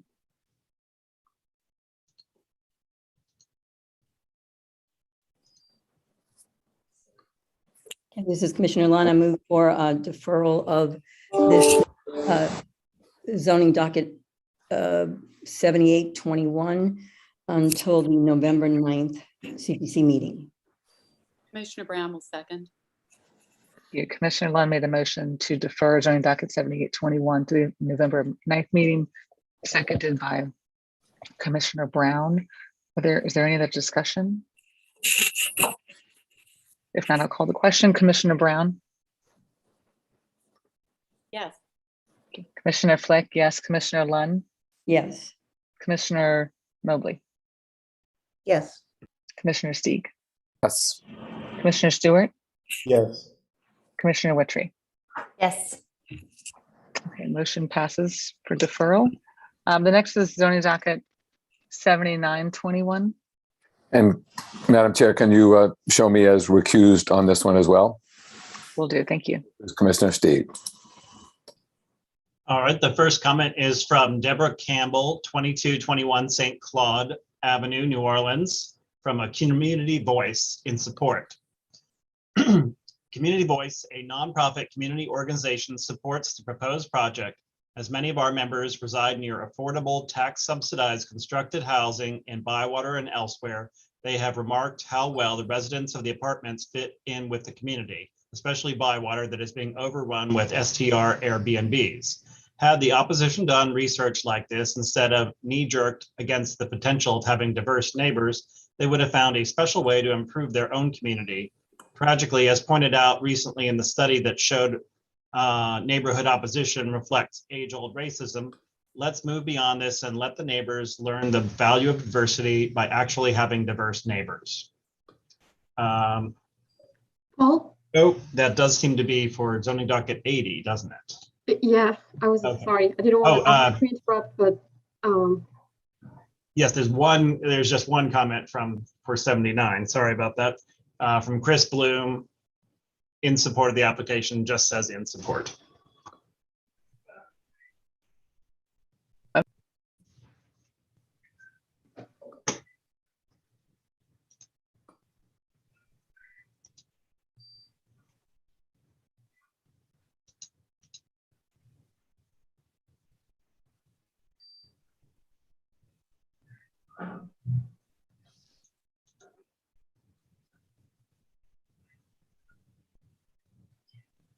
That's the last comment.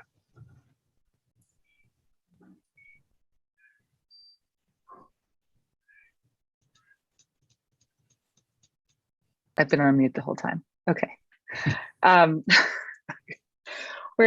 This is set for approval with 6 provisos. This is the medical office building. Looking for a motion. Can I note something before you make a motion? I just wanted to note that the applicant had requested a waiver as part of their application for a wall sign. So there is an analysis of that in the report. We are recommending denial of the waiver, which is why your recommendation is for approval with just the proviso that the signage be met according to the signage regulation. there is also a letter from the applicant addressing those criteria for that variance as part of the report. I just wanted to make sure that you took that in consideration as well. in your vote.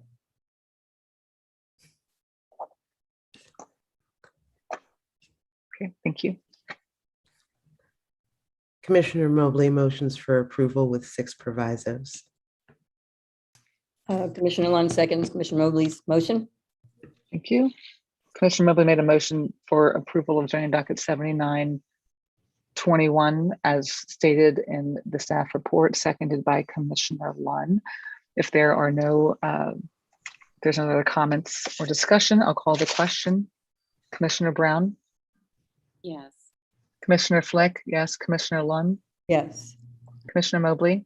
Yes. Commissioner Stieg has recused himself. Commissioner Stewart? Yes. Commissioner Witry? Yes. Motion passes. 6 yeas with 1 recusal. Next is zoning docket 8021. Very good. Madam Chair, before we looks like we have quite a few comments for 8021. Do we want to revert back to our special rules for this to make sure that we hear even? Yeah, Council, are we okay to do that and apply to all moving forward, or as we stipulated last week, which was basically anything over 20 comments? So we haven't gone over 20 minutes already. So I think as long as we apply it going forward, because those didn't last for more than 20, I think it's okay. But we need to suspend the rules to adopt those special rules. And the last time we adopted a special rule, we basically only read 1 minute of each comment, up to 20 minutes. Is that okay? You can do that exact one if you want, but we didn't limit everyone else to 1 minute, so I think I've got it at 2. Okay. But you can do the limit on the number. Okay. So I'll make a motion to suspend the rules for zoning docket 080-21. Let's do it for all. I think we doing have to do it for everything going moving forward. In perpetuity. No, and just for the rest of today's docket items. Legal counsel, would you like me to say the last one? Let's see. That would be for the subdivision docket 134-21. I think is the last one we're hearing today. Is that 20 minutes for each side, or 20 comments for each side, or just all together? I think we had shared 20 minutes each side. Is that right, Chair? I believe so. That's what we discussed. Well, that's what we had. That's what we did last meeting. It was 20. I believe last time it was 20 items per side for 1 minute, but we have to keep it at 2 minutes. So, So just 20 minutes. We're going to just limit it to the time of 20 minutes. 20 minutes each side is what my motion will request. Thank you. Is there a second? Commissioner Lund will second. Thank you, Commissioner Lund. Commissioner Witry's made a motion to suspend the rules moving forward, maximum of 20 minutes each side for the remaining docket items for today, seconded by Commissioner Lund. If there's no comment or questions, I'll call the question. Commissioner Brown? Yes. Thank you. Commissioner Flick? Yes. Commissioner Lund? Yes. Commissioner Mobley? Yes. Thank you. Commissioner Stewart? Yeah. Oh, sorry. Sorry. Commissioner Stieg, I went out of order. I'm in such a habit of going right after Commissioner Mobley. Sorry. But I am back, so I vote yes. Commissioner Stewart? Yes, we know Commissioner Stieg is paying attention. Commissioner Witry? Yes. Yes. Okay. Thank you. Paul, please proceed. All right. And since I'd already sort of accidentally read that first one before, should I reread that one? Yes, Yeah. Okay. please. All right. Starting with Deborah Campbell, Hey. represent 2221 St. Claude, representing a community voice in support. Community Voice, a nonprofit community organization, supports the proposed project as many of our members reside near affordable, tax subsidized, constructed housing in Bywater and elsewhere. They have remarked how well the residents of the apartments fit in with the community, especially Bywater that is being overrun with STR Airbnbs. Had the opposition done research like this instead of knee-jerked against the potential of having diverse neighbors, they would have found a special way to improve their own community. Tragically, as pointed out recently in the study that showed neighborhood opposition reflects age-old racism, let's move beyond this and let the neighbors learn the value of diversity by actually having diverse neighbors. Next, from Clark Bucko, 2216 Governor Nichols, in support. Our city is becoming less and less affordable, in part because NIMBY neighbors have delayed hundreds of affordable units to death. We must prioritize creating and maintaining affordable rental units for New Orleanians. Black and working class residents are responsible for nearly everything we love about this city. But opponents of this affordable housing development are implying that it will increase crime and lower property values. New Orleanians consistently rank affordable housing as one of their top 3 priorities, but we struggle to actually create new affordable housing thanks to neighborhood associations opposing and delaying developments in their neighborhoods. White homeowners are a small minority in New Orleans, but they have consistently had the loudest voice in opposition to affordable housing. It is important to move this approval process as quickly and seamlessly as possible to create affordable housing opportunities for New Orleans majority renter and low-income residents. Exclusionary and racist opposition makes New Orleans unaffordable and pushes New Orleanians out of the city and away from their jobs and families. Native New Orleanians, our elders and culture bearers, deserve affordable places to live now. Next, from Adrian Dixon, 2204 Harmony Street, in support.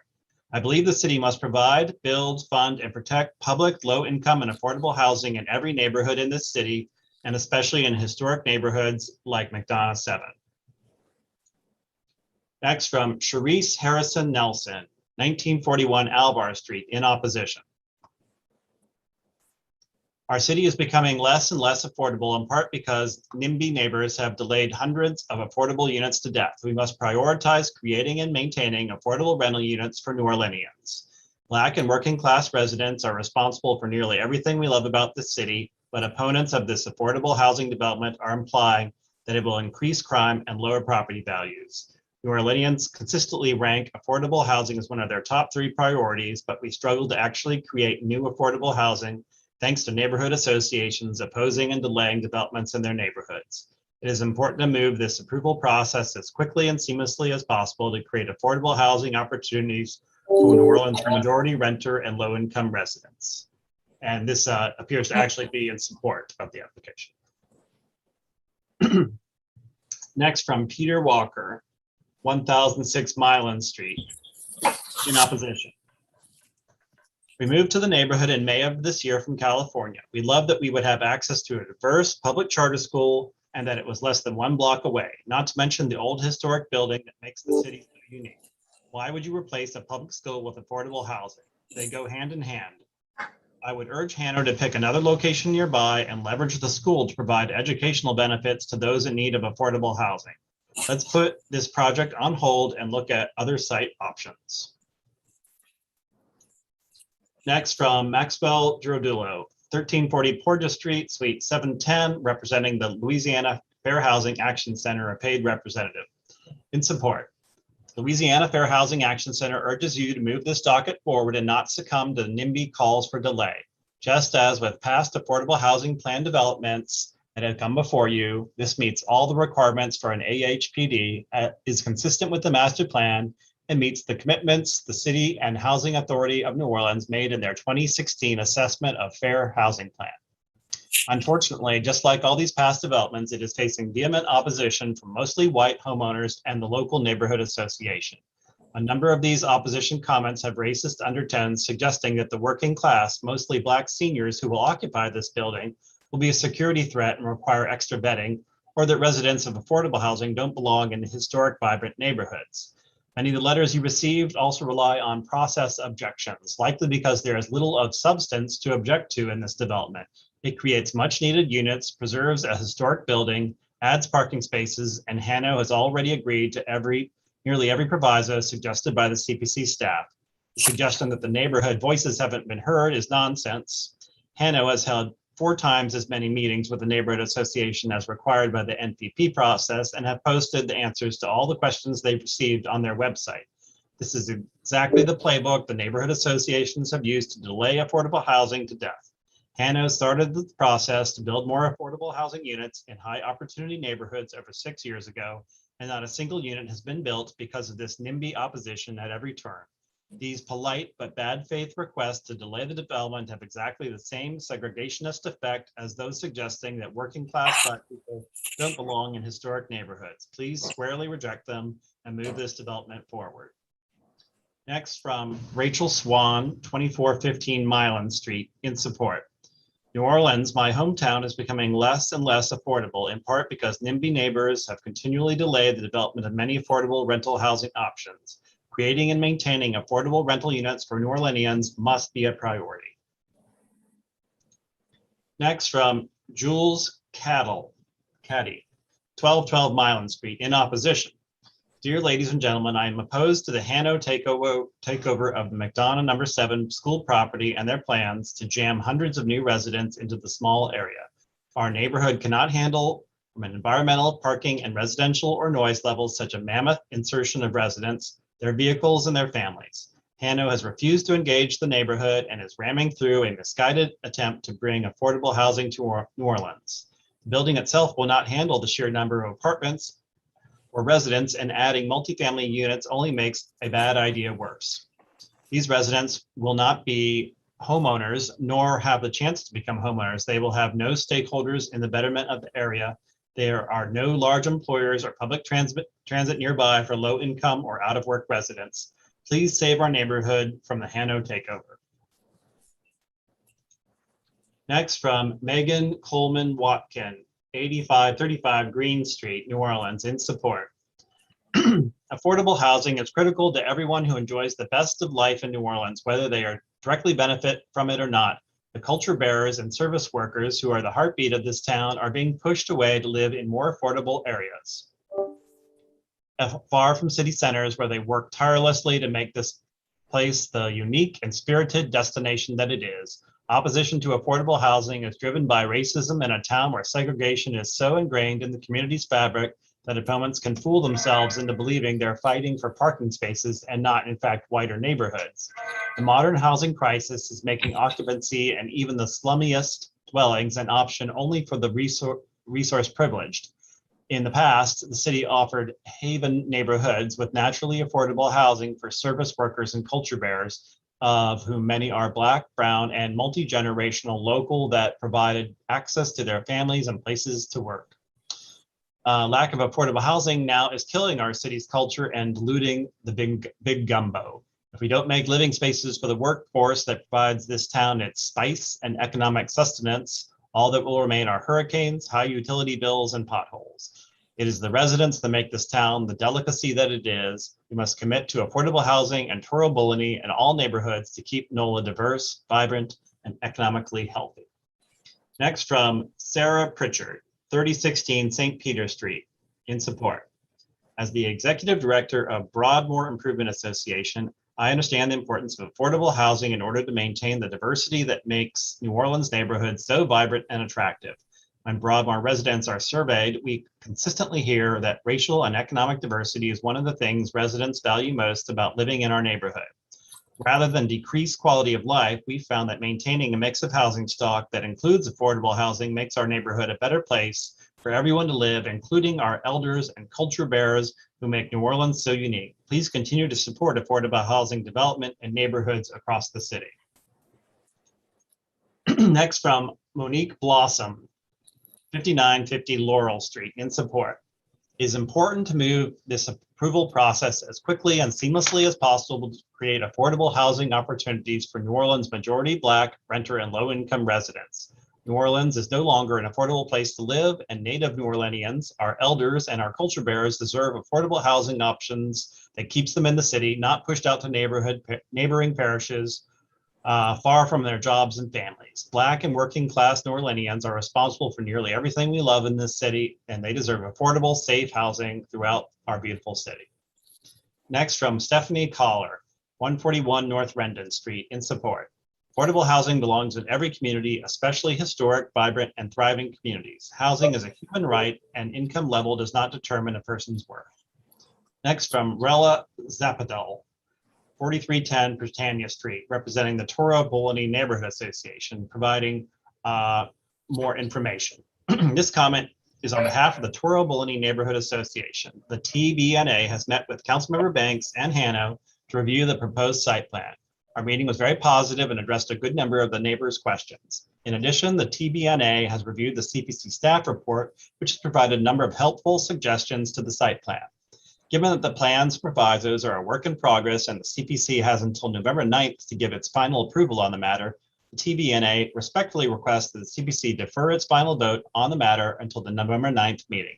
In the interim, that would give us some time so that one, Hanno's architect can prepare an updated site plan in accordance with the recommendations in the CPC staff report, and two, we can work together to revise the provisos included in the staff report according to the comments we've discussed with Councilmember Banks. Councilmember Banks' office has committed to work with us to revise the plans and provisos before the November 9th meeting. Thank you for your consideration. Next, from Rabia Kati, 1212 Milan Street. Please help. I feel like I already have seen that name, but please help us stop Hannah's rush to take over the neighborhood. Our neighborhood opposes this, but Hannah refuses to interact with TBNA in good faith. Jamming almost 100 residents into a small area is unhealthy and unwise. Next, from Asia Strong, 607 Elysian Fields Avenue, in support. I am in support of affordable housing in all neighborhoods in New Orleans. Exclusionary and racist opposition makes New Orleans unaffordable and pushes New Orleanians out of the city and away from their jobs and families. Native New Orleanians, our elders and culture bearers, deserve affordable places to live now. Next, from Roseanne Adderley, 3011 Chippewa Street, in support of the application.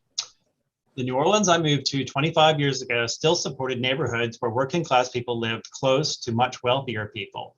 We are losing that. Class discrimination must not succeed. And yes, racial discrimination is at work too. Opponents have highlighted that the neighborhood is historic and welcome working class people who make the upkeep and physical beauty of so much of the city possible, whose ancestors made it possible. Welcome the descendants of enslaved peoples who literally built and actually died to make this city possible. If people want to enjoy the architecture or the shopping and eating and music pleasures of the city, then we must support housing options for working people in the city, in the neighborhoods they make possible.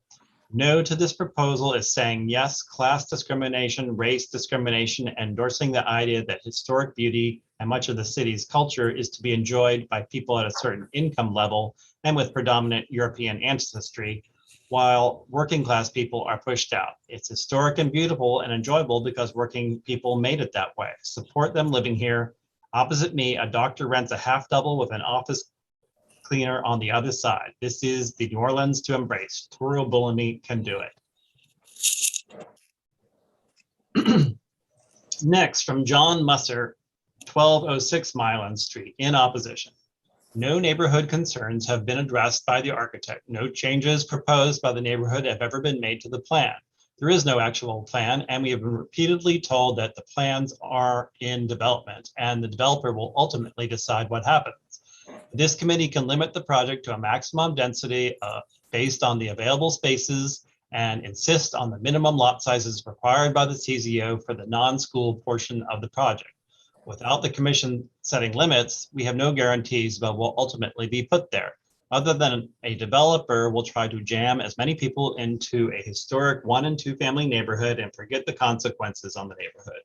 This TPC staff changes help in some respects and hurt in others. For example, CPC moving 2 houses oriented to Coliseum to face Milan, lots 7 and 8 is great, but instead of adding existing lot X to those two lots to provide the CZO required yard and parking spaces, the staff wants it to jam another house into this oversaturated area.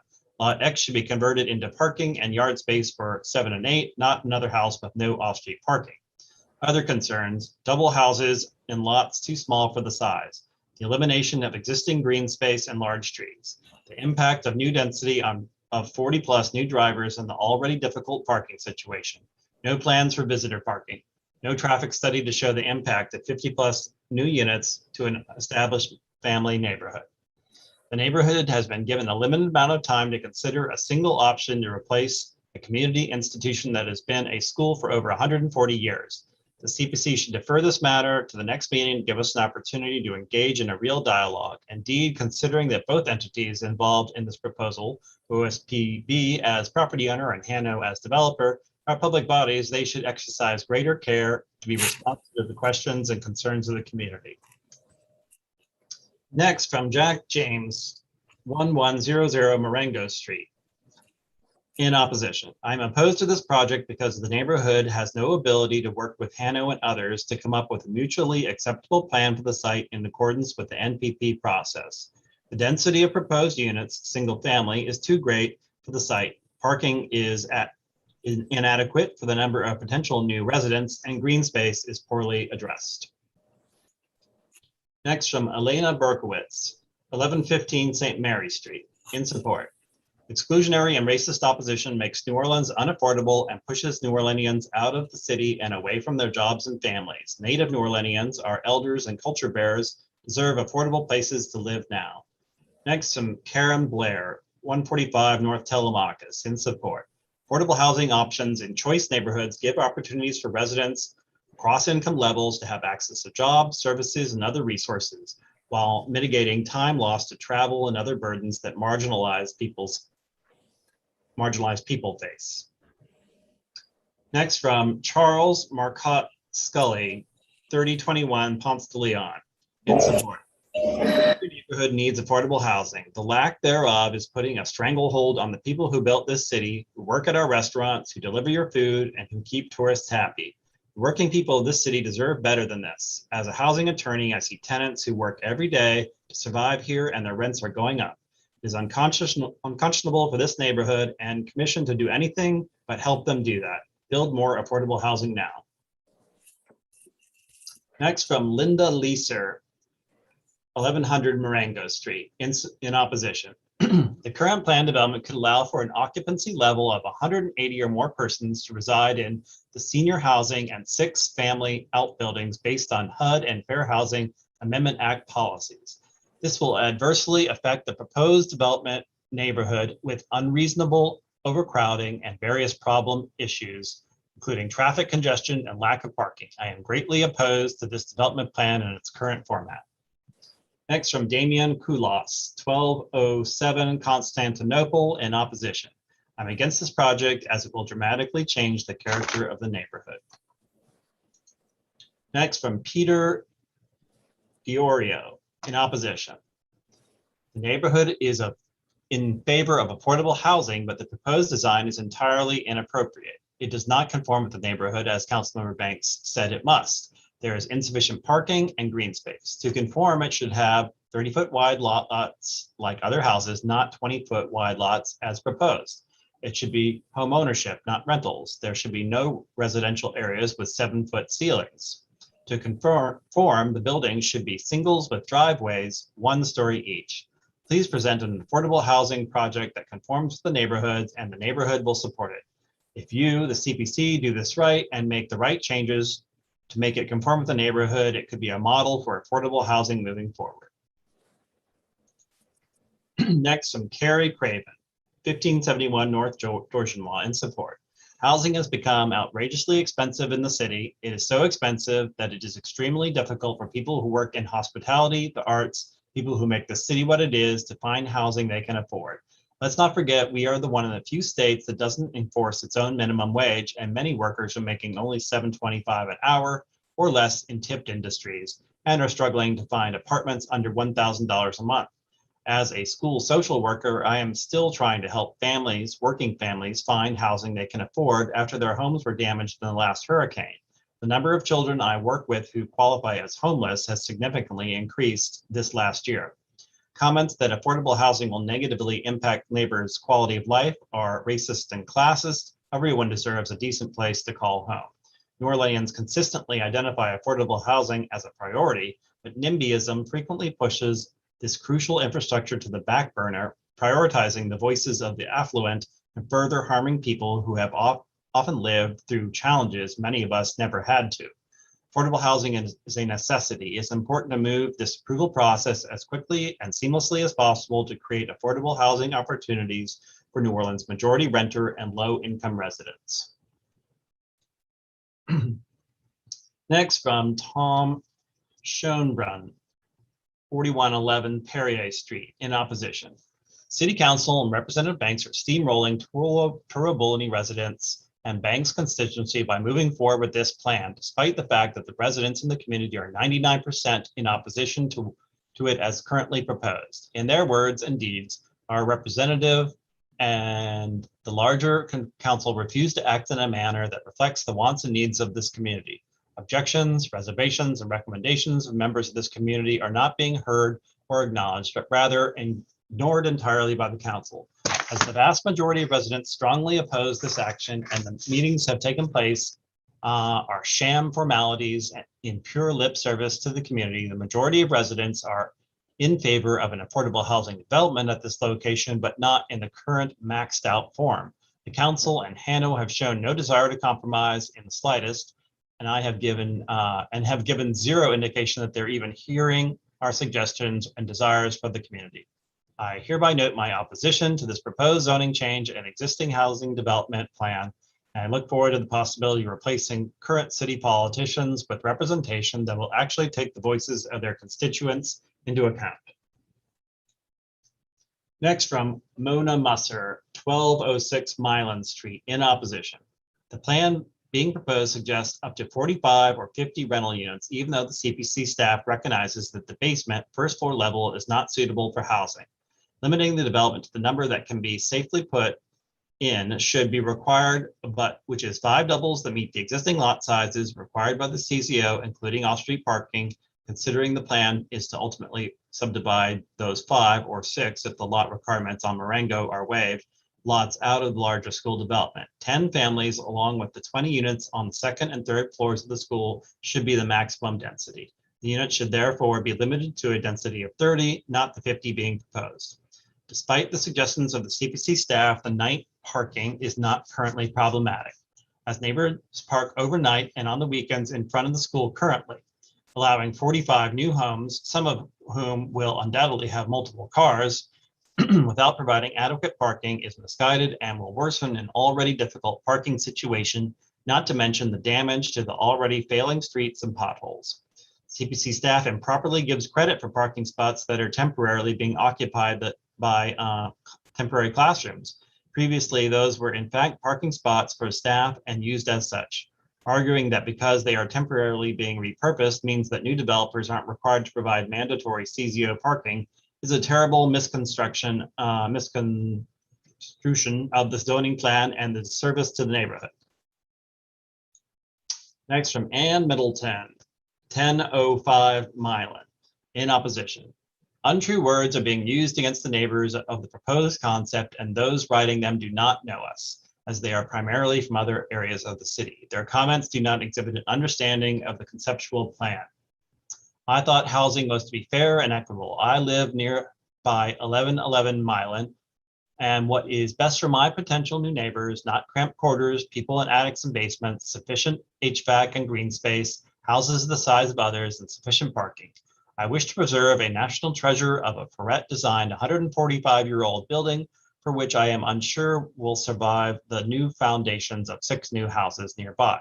Also, the homeowners in the block will have their structures damaged in the process. Is this fair?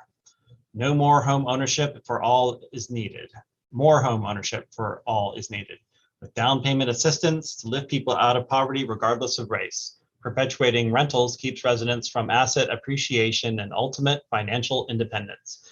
Possibly those wanting rentals only want to control others into perpetuity. I am not a NIMBY as is suggested in other letters and welcome affordable home ownership.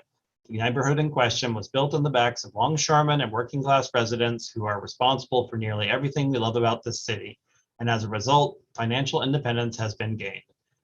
More of this can occur if done correctly, without the use of NIMBYs, which is derogatory, as we are working class have helped the city become what it is. Crime happens when people are pushed together without privacy and space. It happens everywhere, not just in affordable complexes. The development is overcrowded and should represent 22, not 45 unfair maximum units.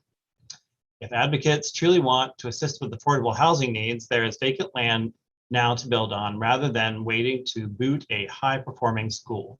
The push for this active and open school property only when there are vacant schools shows no real support for the affordable housing needs. Affordable housing is needed now, not in years to come, as this project might take. Homeowners, see if that is, I think then it goes to the next one. Damian Klaus, 1207 Constantinople, in opposition. Homeowners may be a small minority in New Orleans, but to improve the city and tax revenues, they have consistently helped with the value and quality of life enhancements. Security is one of those. In a few units have not been built, haven't 80% or more succeeded to the betterment of the residents? If so, this is a Chip Burgess is totally misrepresenting the meeting. Opposition was strong and there are very few two-story buildings in the area. Next from Lisa Labo, 1137 Esplanade, apartment 210, in support. More affordable housing is greatly needed in the city, especially since Hurricane Ida. Our city is becoming less and less affordable, in part because NIMBY neighbors have delayed hundreds of affordable units to death. We must prioritize creating and maintaining affordable units for New Orleanians. Lacking working class residents are responsible for nearly everything we love about this city, but opponents of this affordable housing development are implying that it will increase crime and lower property values. Don't let NIMBY racist redlining happen. Next from Kashana Hill, 1340 Poydras Street, Suite 710, in support. I offer this comment in my capacity as a New Orleanian concerned about access to affordable housing units for working class community members. All New Orleanians deserve access to vibrant, thriving neighborhoods, and I ask that the CPC vote accordingly. This approval process should be moved along as quickly and seamlessly as possible to create affordable housing opportunities for New Orleans majority renter and low-income residents. Next, from Curtis Lobb, 2426 General Taylor, in support. If this parcel is not to be used as a school, the next best thing is housing.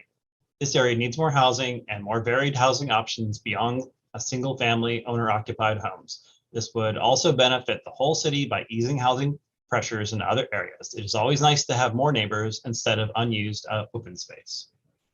Next, from Jessica Frankel, 523 Valance Street, in support.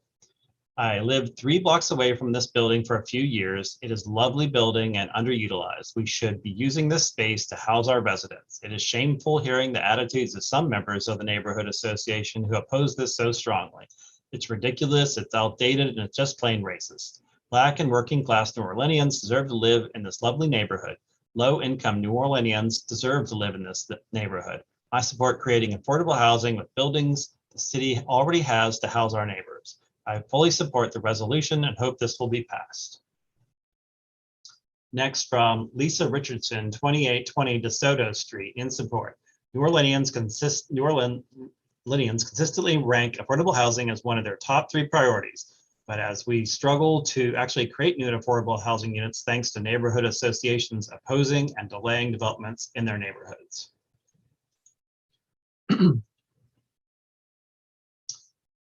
Next, from Rella Zapatow.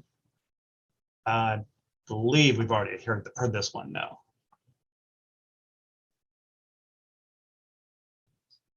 So I'll move on to the next one. William Robinson, 1418 Port Street, in support. I support affordable housing. Living in historic neighborhoods is not a privilege for only the uptight wealthy.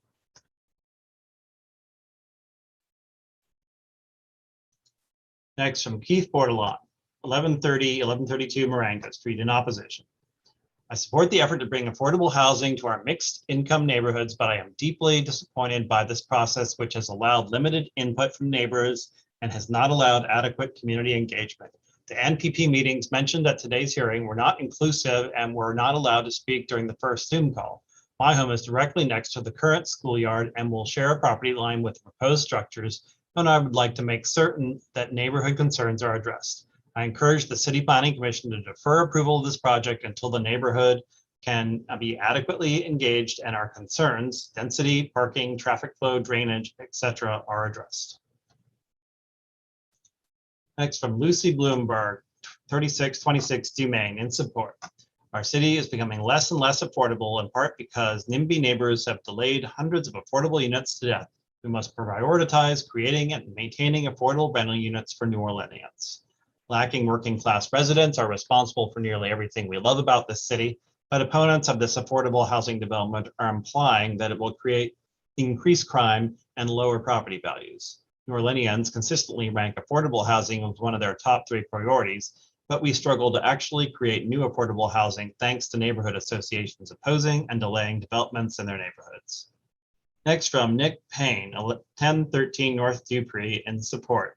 This is a wonderful proposal. I love the idea of a historic school building being restored and repurposed to provide affordable homes for working class New Orleanians. Please approve this project and sponsor similar efforts across the city. Next, from Stephanie Skinner, 3935 Chestnut. I'd like to provide more information. While I'm in favor of a development of the property, the community has only had one in-person meeting to ask questions to discuss the project. This happened only last Thursday, and we were limited to 1 hour for the meeting as the school was required that we vacate by 8 p.m. Acoustics were terrible in the room and it was difficult to hear. There is still outstanding questions. In particular, potential homeownership, which we are now hearing for the first time will not occur. Please defer a decision on this item. Next, from Louis Coletta, 1032 Constantinople, in opposition. We would like to keep abundant green space as is for our neighborhood, and the site should continue to be used as a school as it was designed. Parking in this area is also an issue, being so close to Magazine Street. Next, from Peter Diorio. I do believe I've read this one previously. Remember the name. I will move on to the next one if that's all right.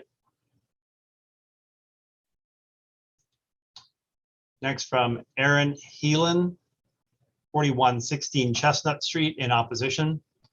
I am opposed to the proposed plan development 111 Milan Street, zoning docket 8021.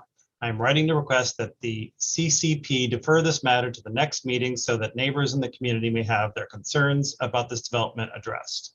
I live directly across the street from the planned development, and I am astonished that such a massive change to the committee was not discussed with the neighbors. We were not given a fair opportunity to dialogue or input.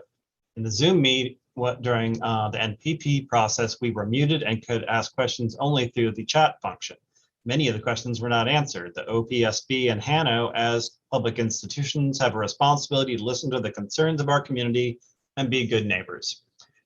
There will be major impacts from this development: traffic congestion on already narrow two-way side streets, a lack of parking, noise, and potential flooding and drainage problems. Aesthetically, the current plan has very little green space. In fairness to the homeowners who will be immediate neighbors to this development, please defer this matter until we have our concerns addressed. Next, from Ethan Elistad, 1762 Paul Morphy Street, in support. New Orleans is in desperate need of more affordable housing, and neighborhood associations who have access to decision makers and decision-making processes that many potential residents of these housing units do not, are often desperate to stop these units from being built. Please side with the residents of New Orleans who need safe, affordable places to live, not the residents who try to use their influence to deny their neighbors a place to call home. Please approve this development. Next, from Nathan Lott, 923 Chapatulas, representing the Preservation Resource Center. It's providing more information. The adaptive use of historic structures is specifically cited in the CZO as a purpose of the plan development tool. It is a tool that has yielded numerous success stories by allowing developers the flexibility to comply with the requirements associated with historic tax credits and produce results that also meet the needs of tenants and neighbors. The atypical nature of the planned Hano OPSB land swap that preceded this application meant that for many neighbors, the NPP meeting for this plan development was their first opportunity to ask questions. Some of the questions concerned preservation of the historic Madonna No. 7 school and compatibility of development on the grounds. Although it may not be possible to place conditions on the approval of the plan development, I hope you will join me in urging Hano to craft an RFP that will produce a development partner who takes advantage of both state and federal historic tax credits.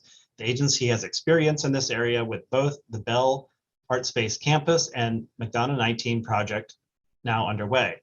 Those examples not only prove the feasibility of marrying historic tax credits with adaptive reuse for affordable housing, but illustrates the twofold advantage.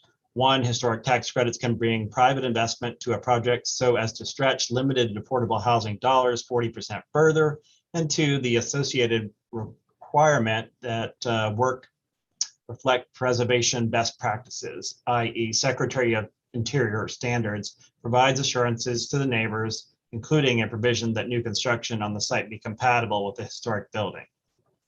Thank you for supporting this win-win approach. Next, from John Sullivan, 643 Magazine Street, Suite 202, representing Enterprise Community Partners in support. This project is such an extremely rare opportunity for the city that it has to be supported. Opportunities like this are truly few and far between. Public agencies do not typically own properties like this, prime for housing development. And it's even more rare for these properties to be located in such good neighborhoods. Please support this project. Next, from Undernika Morris, 4640 South Carrollton Avenue, in support. Kanoha and Housing NOLA fully support zoning docket 8021 and ask the City Planning Commission set a precedent on how we should combat NIMBYism, segregation, and discrimination in our city. Far too many affordable housing developments have been delayed and denied due to affluent homeowner associations claiming reign over what can and can't be permitted in their neighborhoods. We can no longer condone the displacement of renters, service workers, culture bearers, and the marginalized communities in areas of high employment opportunities, public transit access, and community resources. Do not delay this vote. Put housing first by approving zoning docket 8021. Next, from Chris Cook, 3622 Upper Line Street, in support. We need more affordable housing uptown. Airbnbs have priced out everyone but doctors and lawyers. They're not the only ones who make our city interesting. Paul, that's time for the comment and support. I've been tracking time for support, and Commissioner Mobley has our opposition. Commissioner Mobley, can you just tell us how much time we have left? We have 4 minutes and 53 seconds remaining for opposition. All right. Thank you both for tracking those separately. Let me move on to the next opposition comment.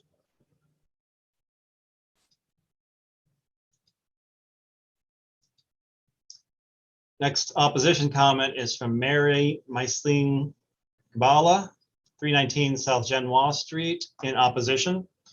I strongly oppose the proposed development at 217 North Rendon for several reasons. Neither the near neighbors nor our neighborhood organization have received any communication from the developer since our concerns about this development were raised in April 2021. The development is too dense for this predominantly residential neighborhood. Morris Jeff Elementary is already gladly granted a parking waiver for 70 parking spaces, given the good it does for the children and families of our neighborhood. 24 units. I think that's a different application. Oh, it certainly is. And then I think I might be done with the.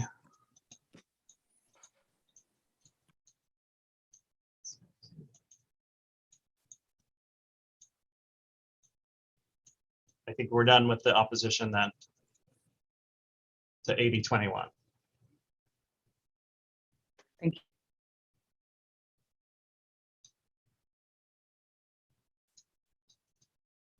Madam Chair, you're on mute. Thank you. Is Mr. Verges still on the call and he would like to address the comments? We have 3 minutes. Yes, ma'am. I'm here. Can y'all hear me? Yes. All right. And I want to thank everyone for responding to this project. Hannah would prefer approval of this project today because we've addressed the majority of concerns to date and agreed to 18 of the 19 provisos. The one that we don't agree with was the one to require the re-subdivision into the individual lots. And we've stated the reason for that because it will affect the financing of the project and does not really add anything to the overall with the affordable housing and renovating the main school building. We respectfully request that it would be approved, but we'll defer to the commission. However, if deferred, we want to understand exactly what the specific issue is so that we can address those concerns. One thing that I do want to address, there was a comment that was made that there are going to be hundreds of people living on this site. HUD rules would not allow that. There would be less than 100 people on the site, including with the multi-family units, because Hano's requirement is a max of 1.5 heartbeats per bedroom. So also, we do intend to request historic tax credits for this property, which will help determine the quality of the renovation, but will ensure the economic viability of the project. And I also did want to say, and in all of the public meetings that we've had, even the ones that are on Zoom, we addressed all of the questions that were sent to us, and we addressed them in writing. So I don't think people's voices went unheard. They are correct that the first public meeting was last week because that was the first one that we were allowed to do. And we did address all the questions that were posed to us at the meeting. Thank you. Are there any questions that any of the board members have? Thank you, Mr. Burgess. Are there any questions for the applicant or for staff or a motion? This is Commissioner. Well, go ahead. One last thing. From the beginning, we stated that the project was to be rental, and it was not ownership. So I'm sorry, Mr. Stake. Yeah. So we heard that there are 39 units. How many bedrooms are there since we're allowing 1.5 heartbeats per bedroom? Which is a new phrase for me. Well, but that. Right. How many bedrooms are there going to be total out of the 30 in the 39 units? Give me one quick second now, and I'll get that answer.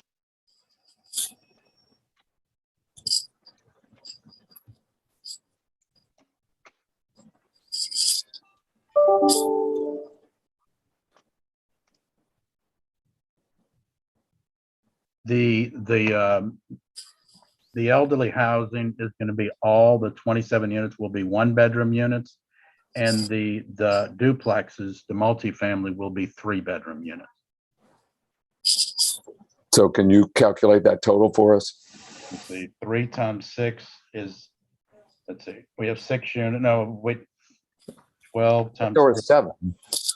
Yeah, 96 people, if I'm doing my math correctly. Let's see, we've got 27 plus 12 times 3 is 36, right? Let's see, we got 36 bedrooms. Yeah, I believe it's around 96 if I would go from the numbers. Okay. And then there are 41 parking spaces. That's what we're showing now, but the council is recommending that the planning department is recommending that we remove the parking behind the duplexes on both, so it'll reduce the number down, and you'll end up with, and then there'll be street parking. But right now, what we're proposing is 41 parking spaces. And historically, in these developments like this, how many cars? How many people have cars, and how many don't? Seniors rarely have cars. Right. So that's like, yeah, I don't. So that impact for the 27 units would be nil. And I believe we've got 22 that are behind that building. Does that answer your question? So the other units, the multifamily, are more likely to have cars? Some will and some won't. Right. They may. And so how many spaces are there for the multifamily?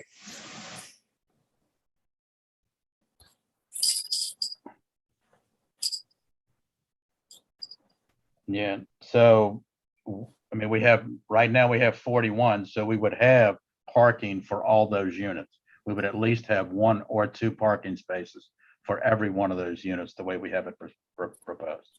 So can the multifamily park on the spaces that are near the school building?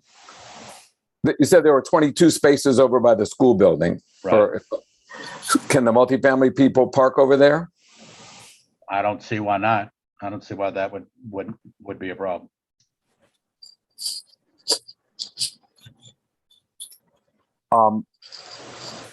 Okay, so let me ask you, was a traffic study done? We heard a public comment that there wasn't a traffic study. No, there was not a traffic study. No. And any reason why? We're too early on in this process. A traffic study will be done, but it's too early on in the process to, as far as the approval process, knowing exactly what we're doing. If we did a traffic study now, and then the project morphed a little bit, then that would change. So that would be part of the next step of the process. Okay, and can you explain that morphing stuff? Because we heard, I see Commissioner Flick nodding. So do you have I don't want to monopolize the floor, Commissioner Flick. If you have, can you explain the morphing process? I mean, to what extent is this? To what extent can the developer, once it's picked, change all of these things? Change the number of parking spaces, change the orientation of the lots, change things once they do a traffic study, or that would require a traffic study or anything else. Okay, so we're proposing a max of 45 units. It can be under that, but it cannot go over. So as part of the development process, they might come in and say that they're going to do 30 units or however many that they're going to do based on what they can feasibly do. That's what these are conceptual drawings to show. And by the way, all this, the design and everything, the conceptual will be there. The units will be, similar in design to this, and there will not be any more than that, but there could be less. So the density will not be any more than what we're proposing. And the parking spaces? As far as what? What's your question on the parking space? Could be less? Well, one of the things that they're asking us to do is to remove the parking spaces behind the duplexes and also next to the duplexes. So, but the parking behind the main building would remain, and that would not go away. And that, okay. Okay. I have a question of staff. Given the provisos where we're clearly defining provisions for the design that's shown that could potentially morph, how are they, how is the future developer held in check in terms of what's currently shown on the plans? Well, yes. So go ahead. This question's for staff. I think kind of like Chip was saying, this essentially puts a ceiling on what can be done. And so it creates a cap on the number of units, a minimum on the amount of parking. And as the developer is selected, as the project design is further refined, that can be changed provided that essentially the minimum thresholds established by the plan development approval are not violated. So it's hard to I could speak to each of these things individually, but in general, this sort of creates the envelope in which the developer will refine the project. Yeah. And in general, what is the community involvement as that process unfolds, and will they be included in that as the project progresses? So usually what happens is you have a plan development, the community involvement is at the NPP phase, is at the CVC phase, and is at the council phase. If the council creates an approval that again creates that zoning envelope of what can be done and what can't be done, the developer works with the planning commission staff to refine plans within the scope of that approval. And so that's really an administrative function. It's not something that happens, by normal course of action with public meetings. It's really a ministerial act. There are certain changes that would require public hearings before the planning commission, would require public hearings before the council. So if those, if the changes that are proposed rise to those levels, there would be public input at that time. So, it really does depend on what the modifications are proposed, should there be any further in the process. Thank you. Are there any other questions for Yeah, Mr. I have a Burgess? question for staff, for Stephen. So Stephen, what was the rationale behind the staff wanting to reduce the parking spaces? So it's really twofold. I think one is being contextual, and the second is creating open space and an amenity space. As it relates to being contextual, as you know, in the historic neighborhoods, you don't typically have large multifamily style parking lots in the rears of doubles. And so relocating the parking behind the doubles was intended to match what's proposed to make it more seamlessly blend with the existing building stock. Secondly, because so much space is dedicated to parking, there's not a lot of open recreation space. And so, repurposing some of that parking area to open space, green space is better for stormwater purposes, it's better for aesthetic purposes, and it's better for sort of some of the quality of life aspects of the people who live there.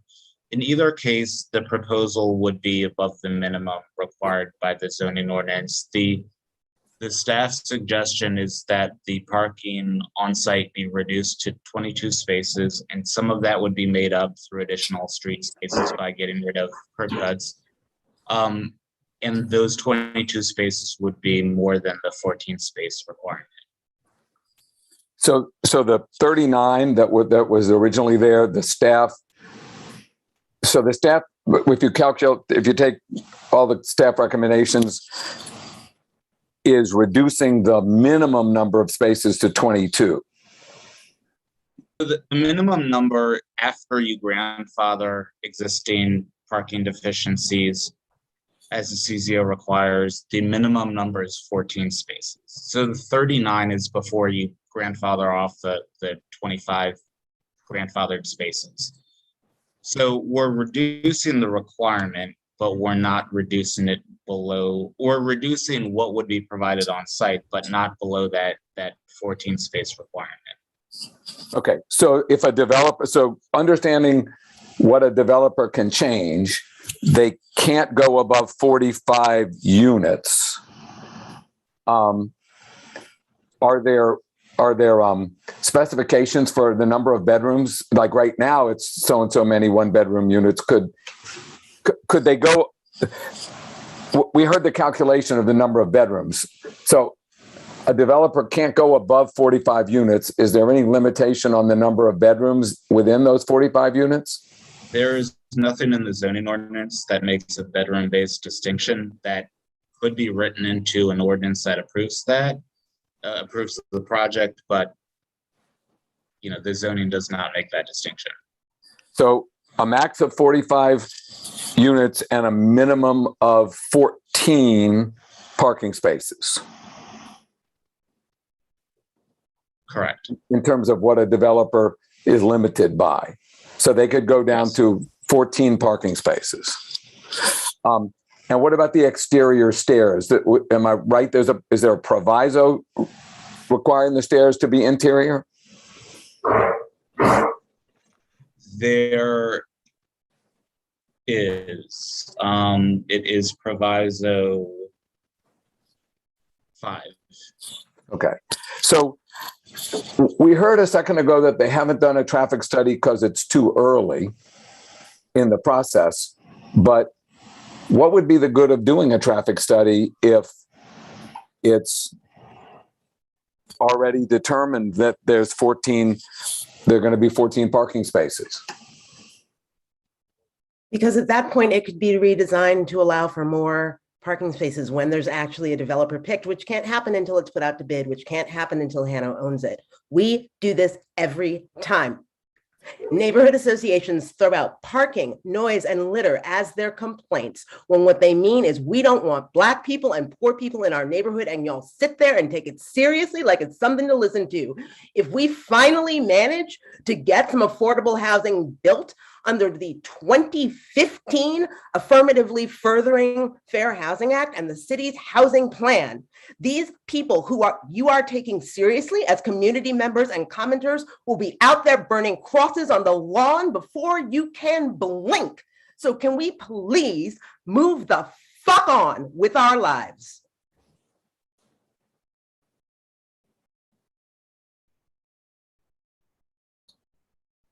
Thank you, Commissioner Mobley. Are there any other comments? Commissioner Sieg, do you have any other questions? I'll defer to Commissioner Brown for a second while I figure out whether that was directed at me or not. It was more broadly than just you, and I apologize if it was perceived as being directed at you. Well, either way, I have a question for the applicant. Notwithstanding what was just said, I still have some concerns, as I think the MPP process was put into the master plan for the specific reason of developments that come into neighborhoods so that the neighbors will have some input. Now, the federal and state tax credits specifically, I think we touched on that with Mr. Burgess. One of the concerns is this is a beautiful old building, and it does seem that there's an opportunity here not only to take advantage of this for a financing piece, but to ensure that some of those concerns of design, which I think are legitimate, for sure, this is a historic structure in a historic neighborhood, that there is some harmony there. Could I make a recommendation?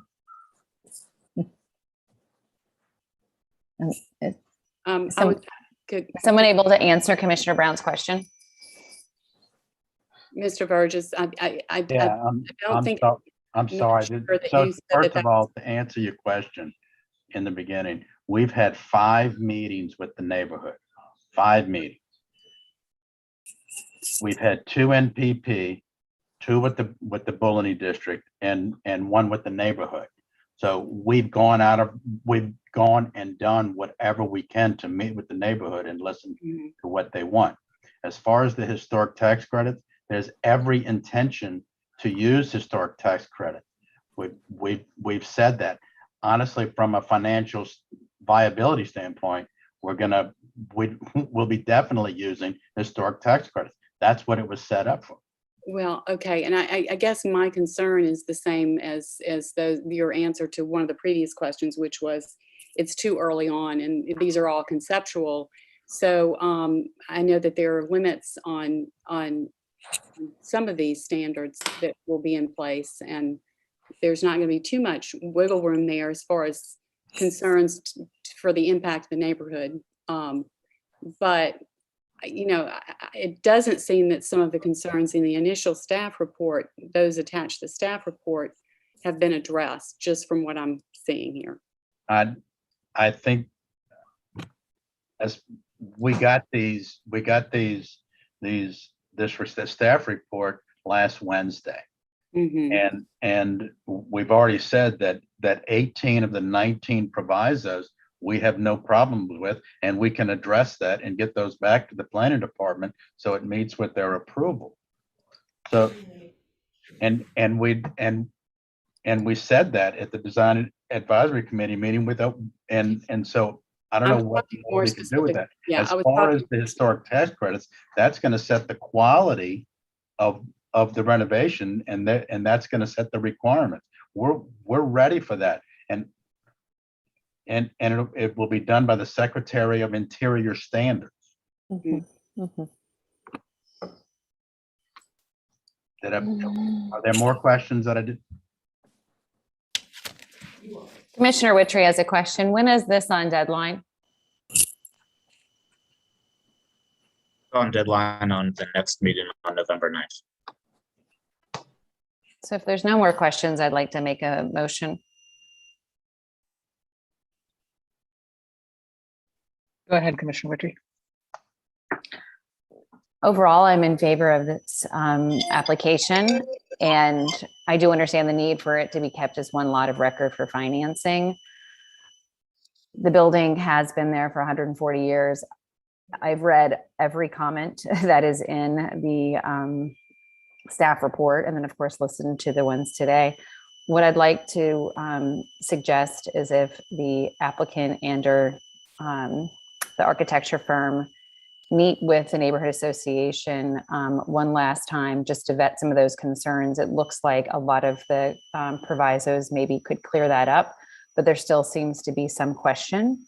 And I would like to be able to get to a neighborhood consensus. And I realize all the work that, Hanno and the architecture firm has put into this project, but that would be my motion if we could defer this until November 9th. I second that. I would support that too, and I think that's reasonable. So I definitely support that and think that the neighbors will appreciate it as well. Is there any discussion? Yeah, there's so I have some discussion. So there's a motion on the floor, and I have a readiness about the motion because if we're talking about November 9th, so then Mr. Chip, you're on a call. Is it possible for you to get together and actually advertise a meeting, notify those residents to actually have one before the 9th?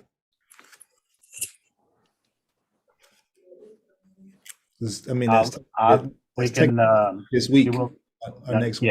Yeah, we'll meet with Hanno and determine the that possibility. We'll do everything that we can to make sure that happens.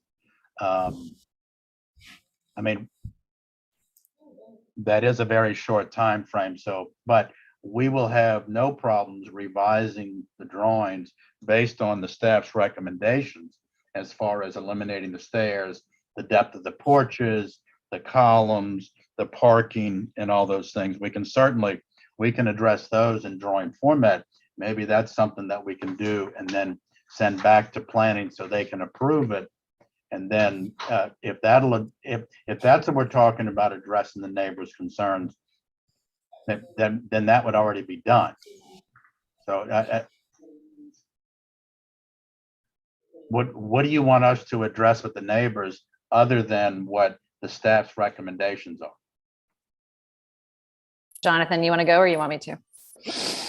I mean, I'm really not in support of the motion. That's why I'm just saying I think it's a unnecessary burden to even bring this back. I think what's before us is particularly our affordable housing plan for development. I mean, so it's either a thumbs up or a thumbs down. So either we're going with affordable housing or not. I mean, our privy is not the design, the layout, or any et cetera. I think Hanno, along with the architect, and once the developer is named, they can continue to have dialogue with the neighborhood association going for the community going forward. I'm not so concerned about the parking. We know we're talking about affordable housing for seniors. I mean, they don't present an issue for driving vehicles. So even if we put, 40 spots there, most of those spots probably won't be used. And then you still have on-street parking. Now, the building itself was used as a school, and I'm more than sure teachers use the school, and they drove their vehicles and they parked, but they was going by evening. So, I mean, I think this site can potentially hold affordable housing. I think it can support senior living. So I think what's before us, I think we're just prolonging moving forward on affordable housing. Jonathan, I just want you to know I agree with you, and I did say that I support the application. However, everything that we have read, if we remove some of the racist comments that were mentioned in some of the letters, but, was there meaningful community engagement?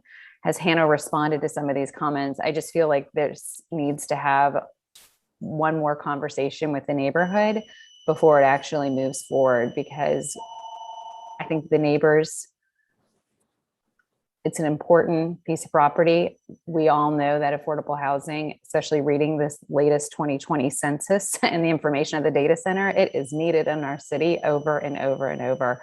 I'm just asking that the applicant could meet with the neighbors one more time, because there was a lot of information about people being muted, and they were just actually able to have one meeting on site, to give that opportunity before we make a recommendation. If I can make a comment, every question that was asked on those NPP meetings were answered. It had,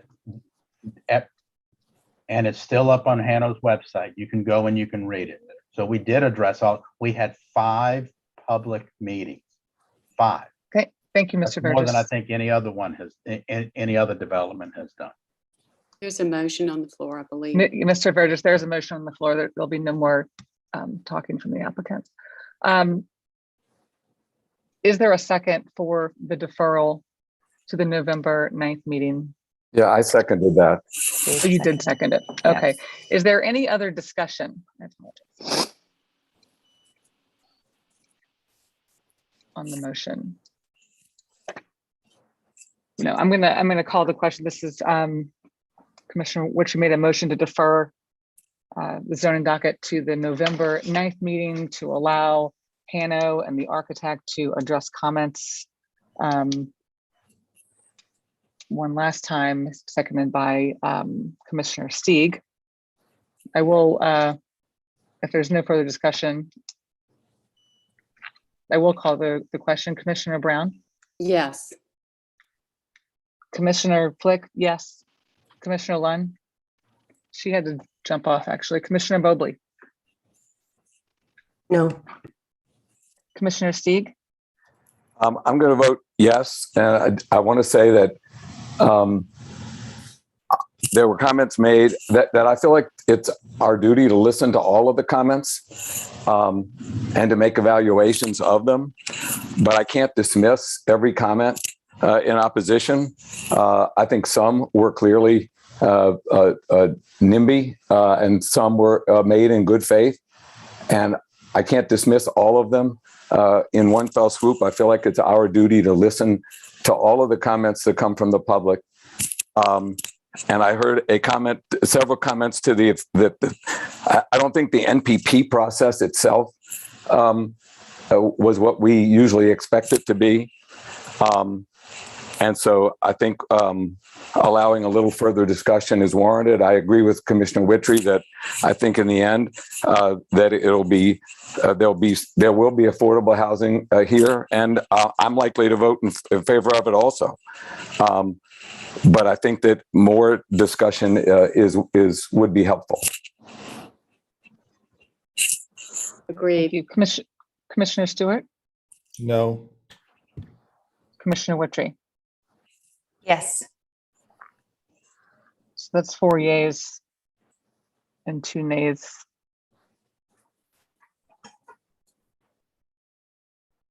Do we have another motion?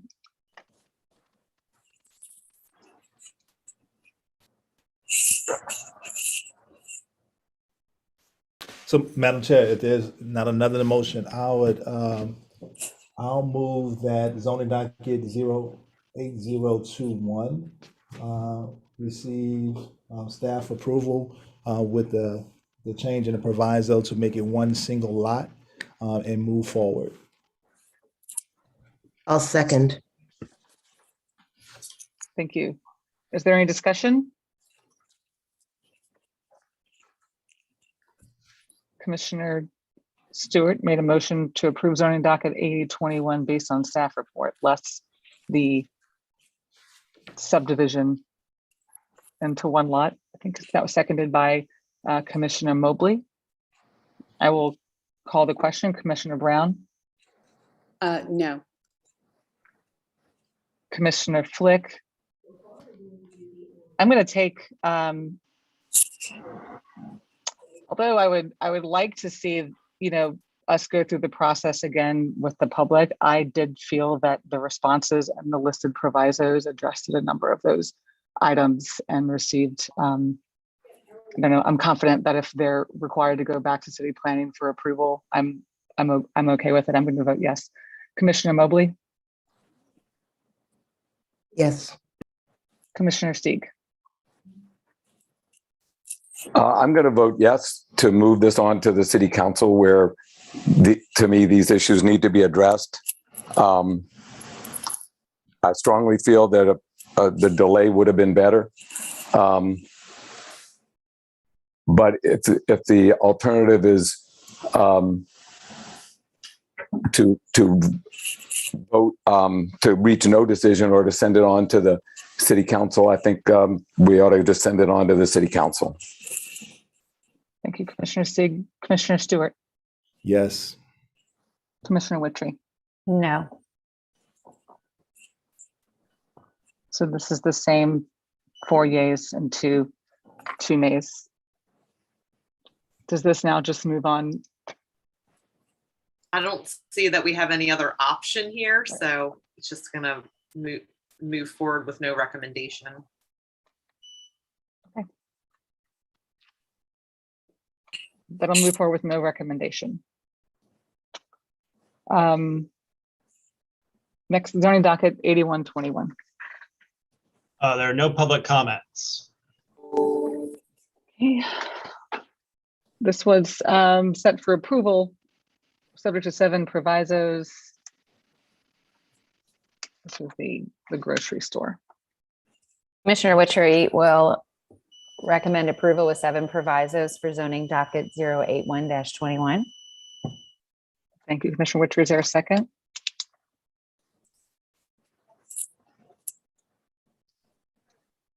I'll second. Thank you, Commissioner Brown. Commissioner Witcher made a motion to approve zoning docket 8121 per staff report, seconded by Commissioner Brown. If there's no comments, I'll call the question. Commissioner Brown. Yes. Commissioner Flick, yes. Commissioner Mobley.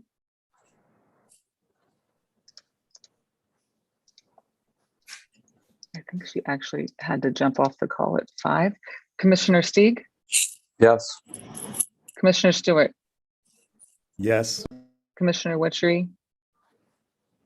Yes. Do we have a quorum? We do. Okay. Motion passes. Next is zoning docket 8221. No public comment. This is for deferral to the November 9th meeting. This is for medical hospital signage.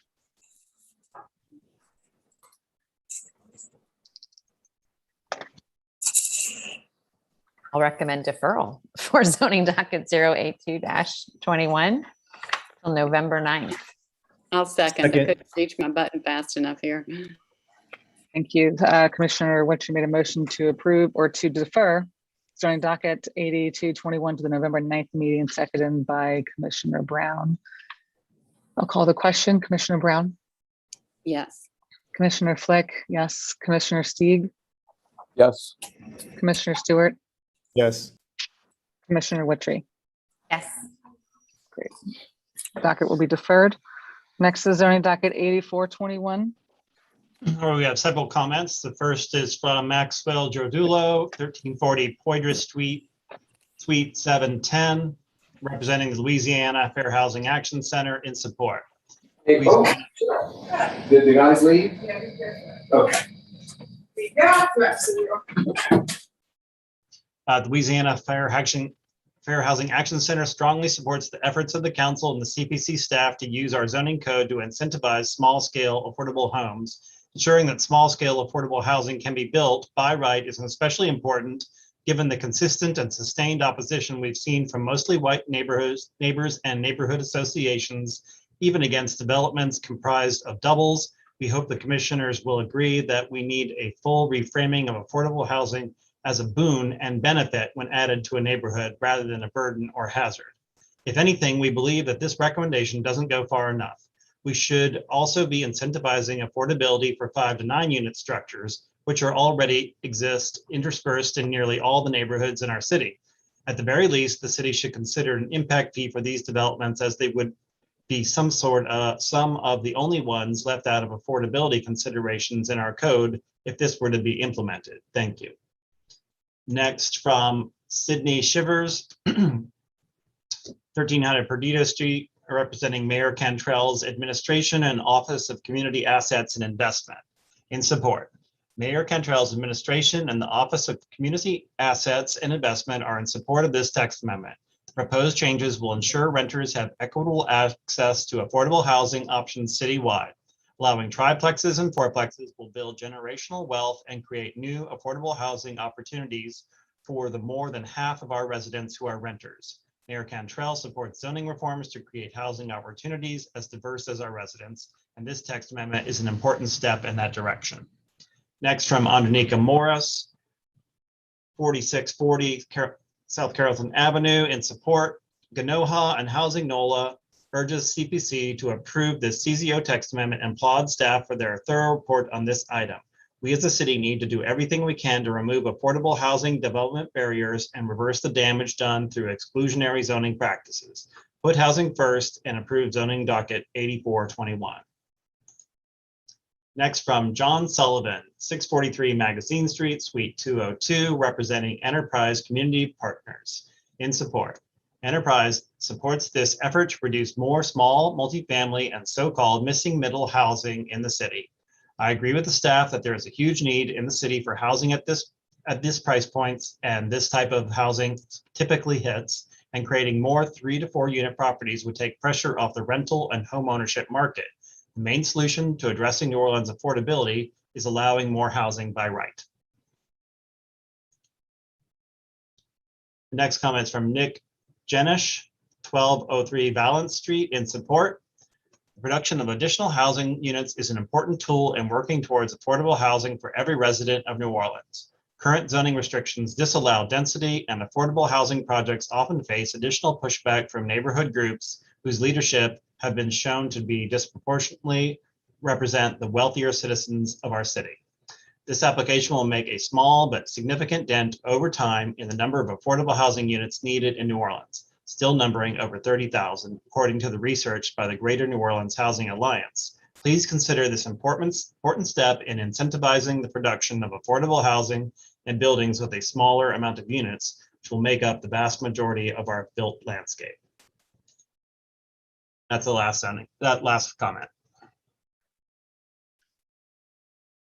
Thank you. Are there any questions? Yes, Commissioner Stewart. Madam Chair, did we lose the quorum? We did not. We have 5.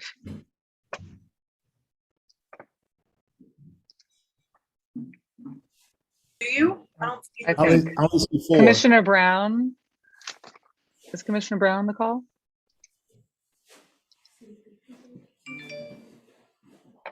No, I do not have a quorum. I have Flick, Wittry, Stieg, and Stewart. Right, I think she must have dropped off. It's most unfortunate. We want, shall I email her and see if she perhaps trying to get back on? Sure. or if anybody has her phone number. I'm on it. Thank you, Commissioner Witry.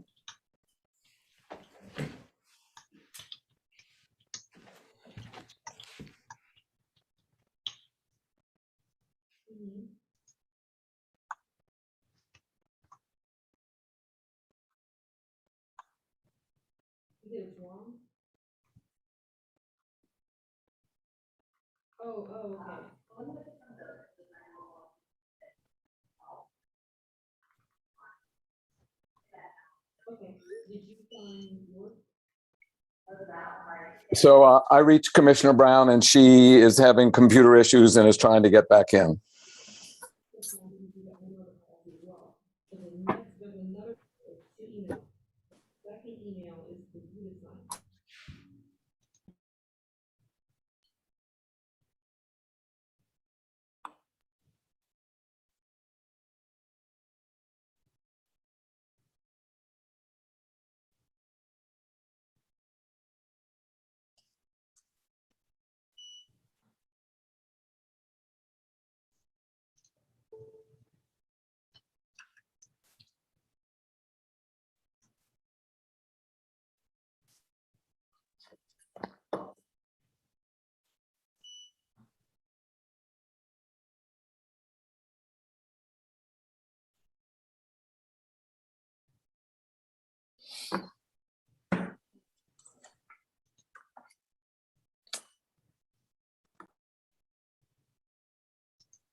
I think she's coming in now.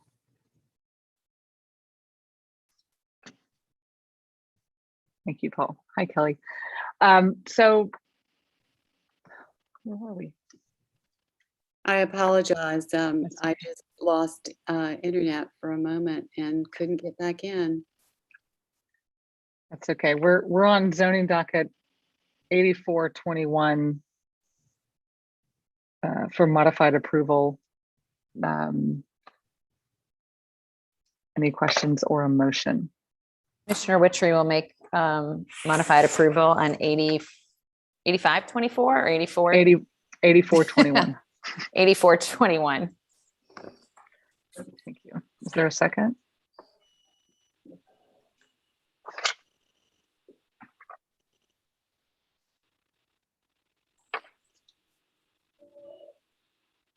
I'll second. Thank you, Commissioner Brown. Commissioner Witry made a motion for approval of zoning docket 8421 for modified approval, seconded by Commissioner Brown. Is there any discussion? And Commissioner Stewart, are you available? I knew that he was doing a pickup.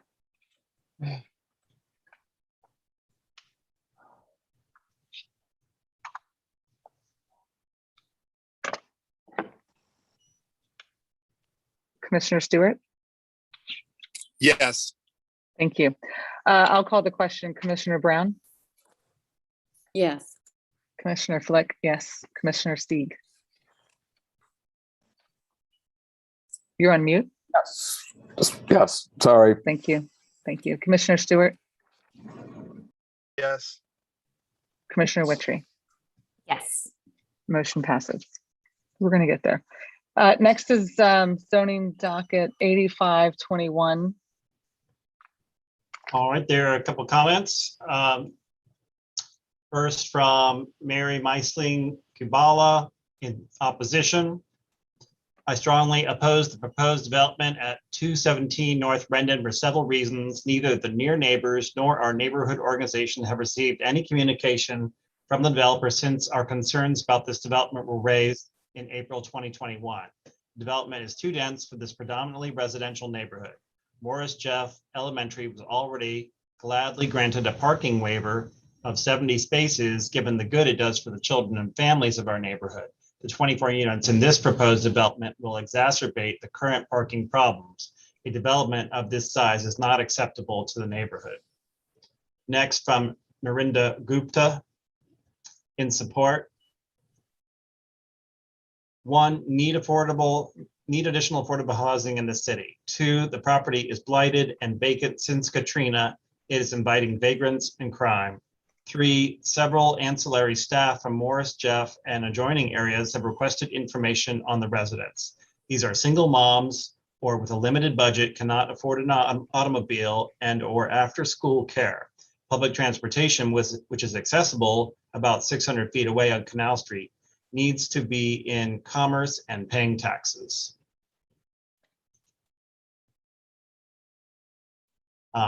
Next, from Bonnie Barris in support. I'm the single mom of a young child and I'm moving to the mid-city area, and this development would be ideal for my situation. With Morris Jeff School within walking distance, the need for before and after school care would be eliminated, which would be a big savings for my family. It would be beneficial to the neighborhood as well to not have an empty building that invites crime and vandalism. I am in full support of this project and others like it that will provide much needed affordable housing. So next there is another comment by Mr. Gupta, so I will skip that. And the next comment is Russ Walker in support. Housing and directly across from a school is badly needed in New Orleans. Being able to live directly across from school would be great for families with children there. It would reduce transportation needs and be very efficient. Or it would be ideal for teachers at the school. Their lives are already challenging enough. Living across the street from school would be great for them. Plus, this seems like it could be an interesting building, but right now it's just an eyesore. Anything that brings life back to cool old buildings is great. I support this application. Next, from Caitlin Georger in opposition. I'm writing regarding zoning docket 8521. My name is Caitlin Georger and my spouse's name is Megan Brummer. We live at 3319 Palmyra Street, and the back of my property abuts the property line of 217 South Rendon Street. I received no notice this item would be on today's meeting. As such, this item should be struck from the agenda for lack of public notice. I have read through the City Planning Commission staff approval of this project, and I would like to voice my concerns. It almost seems as the CPC staff has reviewed this project in a vacuum without regards to previous development projects in the immediate neighborhood. In 2012, New Orleans Public Schools developed and opened an elementary school at 211 South Lopez Street. The proposal required a waiver of 52 parking spaces. The waivers were granted and the school was built. The school is a great addition to the neighborhood. However, the blocks cannot accommodate another development which would require overflow onto street parking. This project would build 24 apartment units and 2 bedrooms each, which would greatly increase the amount of vehicles permanently parked within the neighborhood. The provided 11 on-site spaces are insignificant. The staff recommendation states on-street parking is the norm for residential uses in this neighborhood already. Therefore, it is not inappropriate that on-street parking would be utilized to accommodate visitors at this site when the parking lot is full. While on-street parking is the norm in this neighborhood, the neighborhood consists of single and 2-family homes, not 24-unit apartment buildings. In addition, the parking issue is not for visitors to the building, but for permanent residents. The staff recommendation further stated that the traffic would not be affected. However, the specific streets mentioned in this section are not the correct streets. The section is referring to a completely different neighborhood. Is the commission aware of the traffic that backs up onto Norman Francis and around onto Bank Street during school pickup time? This issue would be terribly exacerbated by such an increase in residents and vehicles if this project was approved. Next, from Susan Davis, 1100 North Rampart Street in support. The recommendation states that the project's approval is predicated on the provision of some affordable units. I do not believe that 2 affordable units out of 24 are really going to make a dent in the housing crisis the city is facing. Perhaps the Planning Commission can revisit already built housing developments such as property is blighted, need fixed up so neighborhood looks good. Will be good to be able to take public transport and have some affordable housing, schools nearby. For us personally, it will be perfect to live there, walk kids to school and take public transport to work downtown on Canal Street. Next from Neil Mohan, 1415 Tulane Avenue in support. We need affordable housing badly, and this will help reduce crime in the area. I have a friend who works at Morris Jeff School, and this will be an ideal place for her to reside. This will help put a blighted property back into commerce and help generate additional tax revenue for the city. Next from Michelle Julian, 2637 Gallinghouse Street in support.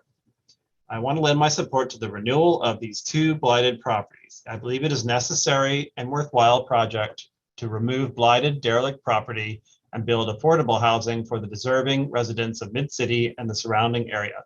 We need quality, affordable housing. We don't need continued neglect of vacant property. I am enthusiastically endorsing the redevelopment of these 2 properties and ask you to approve it and support affordable housing. Next from Gerard Julian, 2637 Gallinghouse Street, New Orleans, in support. I am endorsing this project as a real estate broker and advocate for sensible development in our community. I believe strongly that quality housing at an affordable price is vital to positive and sustained growth. I've worked with the owner and other projects and know firsthand of the commitment to enhancing the quality and availability of good housing stock in the city.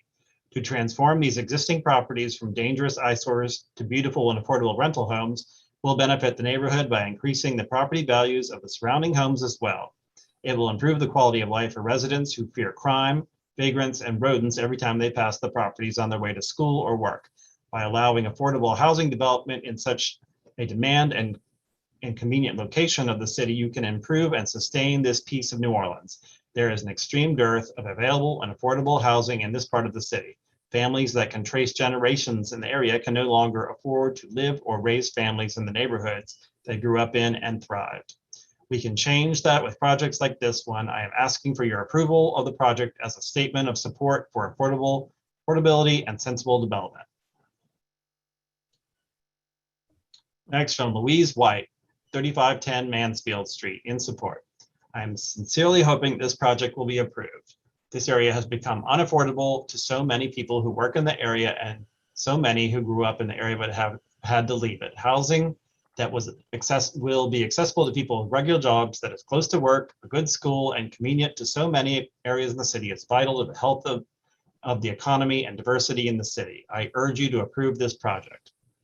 Next from Joe Devan, 2400 Canal Street, in support.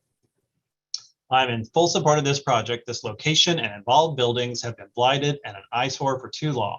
With the development of the wonderful school, Morris West School, across the street and development of the surrounding neighborhood, this project should be put in commerce to help promote safety foremost.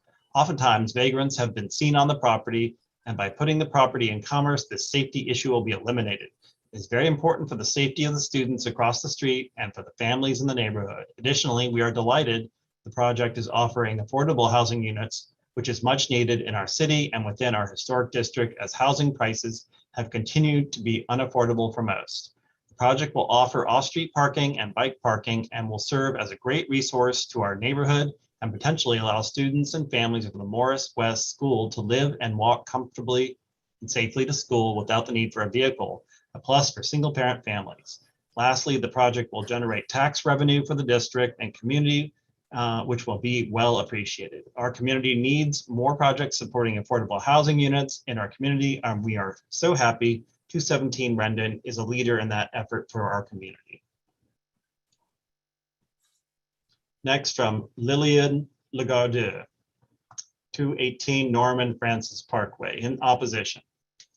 My name is Lillian Morgan Gardeux. I live at 218 South Norman Francis Parkway. My property line abuts the property line of 217 South Rendon Street. I did not receive notice that this item will be heard at today's meeting. City Planning Commission used to send letters. I am registered on One Stop, but have not received notice of this meeting. An NPP was held by Zoom in April 2021. was not for an affordable housing development. It was for a retread of CPC 3616, which was heard and denied in 2016.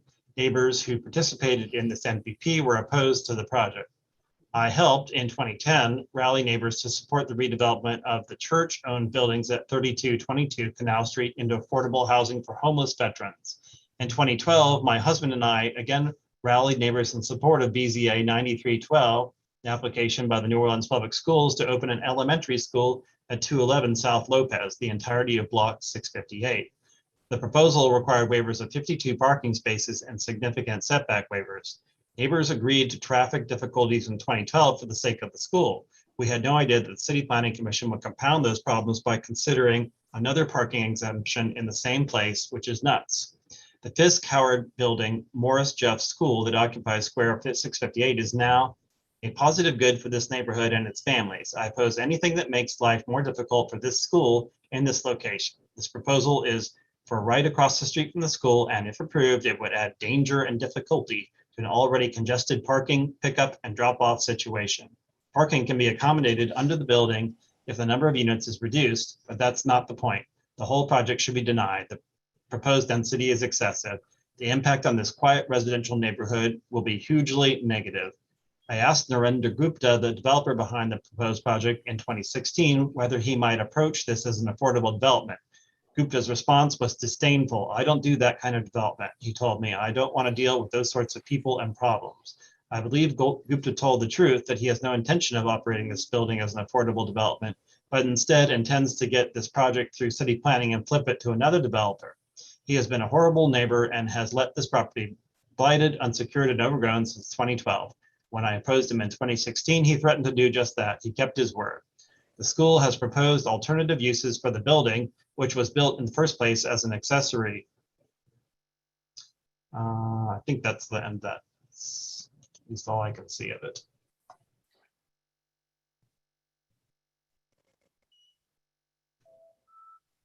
So next from Emma Bison, MD, 802 Austerlitz Street, in support. School has proposed alternative use of the building, which was built in the first place as an accessory. Cultivating housing into the community will bring vibrance and commerce, as well as help build a safe and strong community. We need more projects like this. Next from Carolyn O'Donnell, 3300 Palmyra Street. I'm writing regarding zoning docket 8521. My name is Carolyn O'Donnell. My husband and I live at 3300 Palmyra Street at the corner of South Rendon. So we live less than a half a block from the property in question. I received no notice that this item would be heard at today's hearing. I read through the City Planning Commission staff approval for this project and have numerous concerns.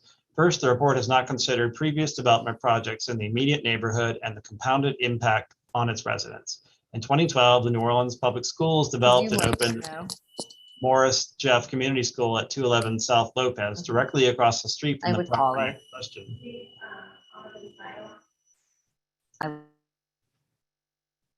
The proposal required a waiver of 52 parking spaces. The school is a great addition to the neighborhood. However, due to the parking waiver and the surrounding streets are extremely congested, especially during school drop-off and pickup times. At these times, the school blocks off portions of South Rendon to accommodate buses, and traffic backs up on Norman C. Francis and around the corner to Bank Street. This project would build 24 apartment units, which would greatly increase the amount of vehicles permanently parked within the neighborhood, and the provided 11 on-street spaces are totally insufficient. The staff recommendation states on-street parking is the norm for residential uses in this neighborhood already, which is true, but the neighborhood is primarily single and double houses rather than 24-unit apartment buildings, so the influx of cars is not the same. The report further stated that traffic would not be affected. However, the specific streets mentioned in this section are not the correct streets. The section is referring to a completely different neighborhood, so I do not feel that the impact on traffic, especially during the school drop-off pickup times, has been sufficiently addressed. If CPC spoke to any local residents or members of Morris Jeff Community School, they would undoubtedly understand the massive impact this will have on an already changing traffic situation. The report is also predicated on the provision of affordable housing units, which would be welcome, but I do not feel that 2 units out of 24 represents a significant public good offered given the high impact anticipated for this neighborhood. I think a higher percentage of affordable units, even up to 80% or 100% AMI cap, or further reduction of units overall to mitigate the impacts on parking and traffic. I understand that Morris Jeff Community School is keen to acquire this property to accommodate their growing community, and to me, this would be the best use of the property, originally Jim, for the school, the neighborhood, and the city. Next, from Chris Bloom, 1671 North Broad, in support.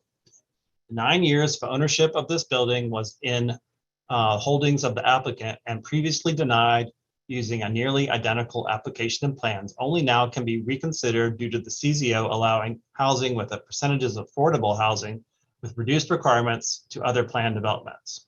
It is understandable this development may provide some easement for the strain on housing affordability, but the ownership should not now be rewarded with development for years of neglectful ownership. There are many properties just feet away on the Canal Street corridor, which was all recently upzoned in the last master plan revision. It seems adaptive reuse wouldn't be necessary if it could serve as a school recreational facility to the adjacent school building.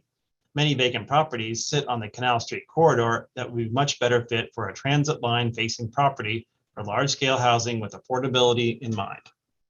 I'm a former neighbor to the site and was present with past meetings with the applicant and found them not to be receptive to input from neighbors nor actually willing to provide any benefits to the area, which can be seen through the continued state of structure over the last near decade of operation.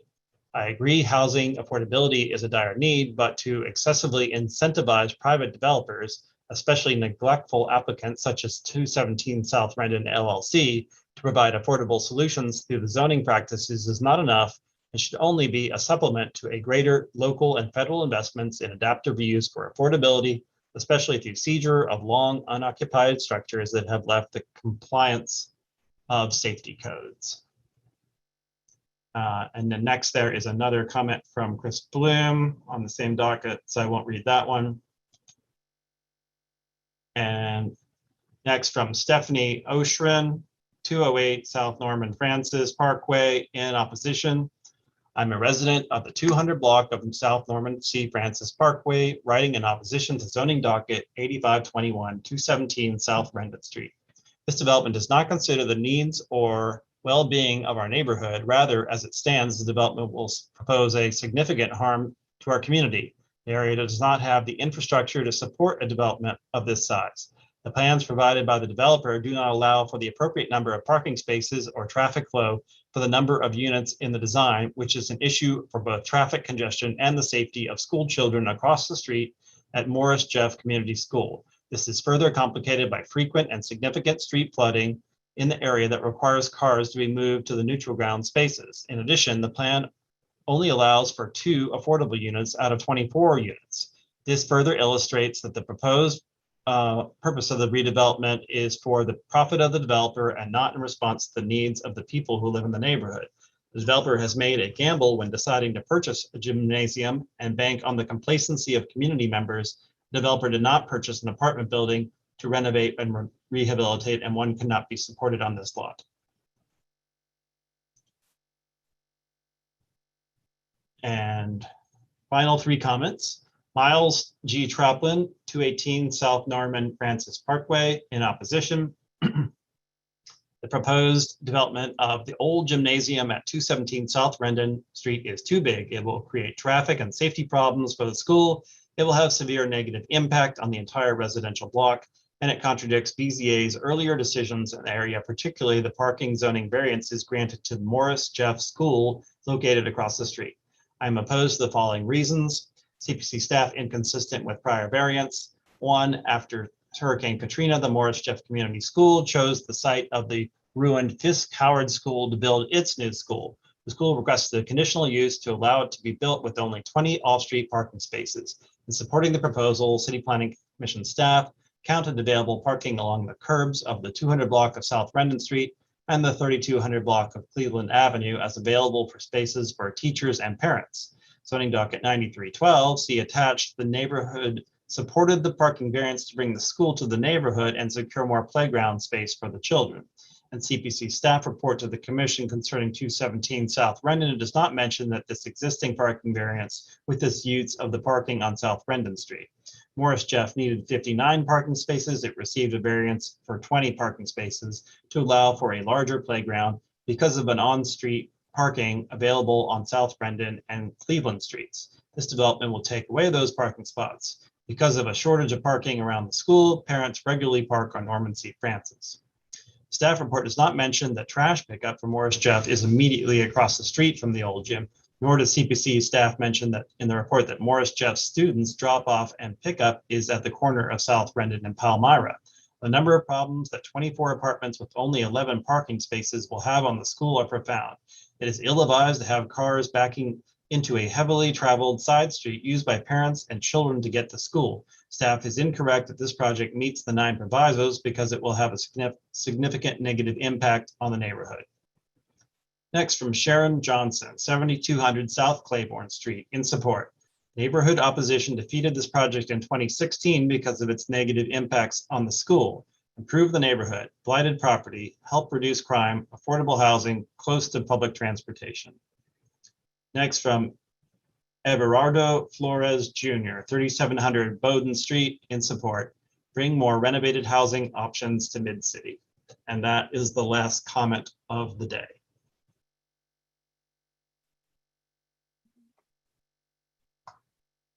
Welcome. Thank you. Is the applicant still on the call? Yes, I am still here. Chief Oh. Paul, you said there were just 2 comments. That was like 30. You have 3 minutes for rebuttal. Okay, I'm going to go quickly. I'm just going to address what I believe are some of the bigger concerns. One being the size or scale of the project. Please understand that this is an existing 3-story CMU block building. We are not increasing the footprint at all. We're not increasing the height at all. We're just renovating it, punching in windows and making it a viable project. We do have 11 off-street parking spaces because that's all we can fit on that lot. We can fit 12, which is the required amount. The issue is I have to abide by the American with Disabilities Act, so I have to provide a handicap spot. That handicap spot takes 2 places, so that's why we have 11. We do have the option of parking in front of the building. If that would probably give us 4 more parking spaces, but that's against zoning requirements to park in the front. So that's where we are with the 11. And I also like to point out that during school, people who live in this building are going to be at work. When school's out, people are going to be coming back home. So I don't see as much conflict as the neighbors are making it out to be with the traffic. And this is not a suburb. This is Mid-City. I live in Mid-City. This is actually my hood. We walk to coffee shops and restaurants and to the streetcar. I don't see the issue with the parking as they're claiming. That's all I have. Thank you. Are there any other questions for the applicant of the commission? Madam Chair, I have a question for staff. Was the notices properly sent for the neighborhood participation meeting? We had one comment that said that they didn't receive a notice. Yeah, I mean, everything that was submitted indicates that the NPP notice was done properly and our mail notice was done properly as well.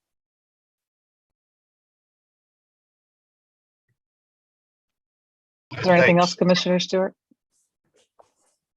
Not at this time. Thank you.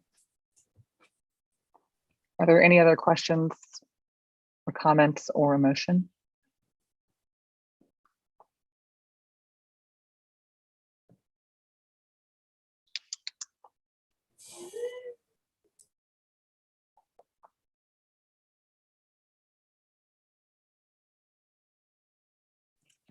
Commissioner Flicks, Commissioner Lund, I was able to come back to the meeting and understood didn't have a quorum. And so thanks to Commissioner Witcher for letting me know. So could you remind me what the recommendation of staff is on this? Or this is recommended for approval subject to 4 exceptions and 11 provisos. And this is the gymnasium. Right. I mean, I was able to listen to the renovation. So, and I was here for the first part of the meeting.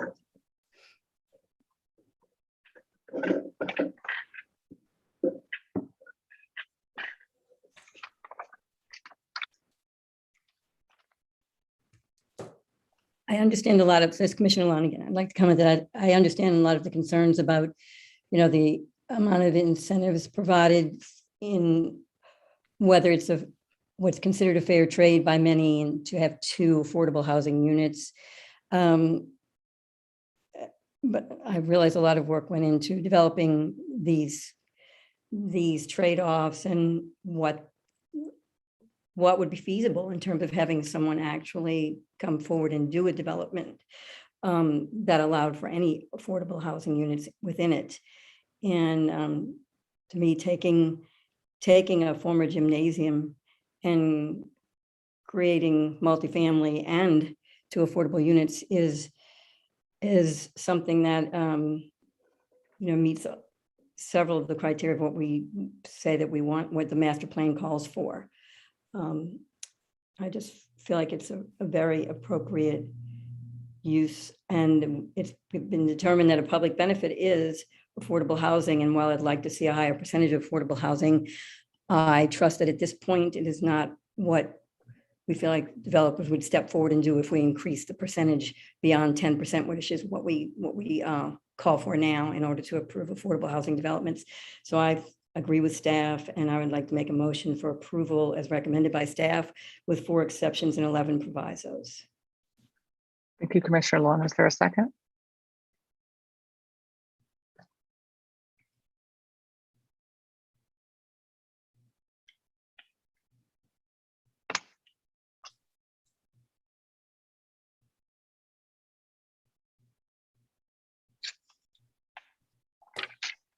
I'll second for discussion purposes to move this along. Thank you, Commissioner Brown. Commissioner Lund's made a motion to approve zoning docket 8521 per staff report, seconded by Commissioner Brown. I'd like to open it up for discussion.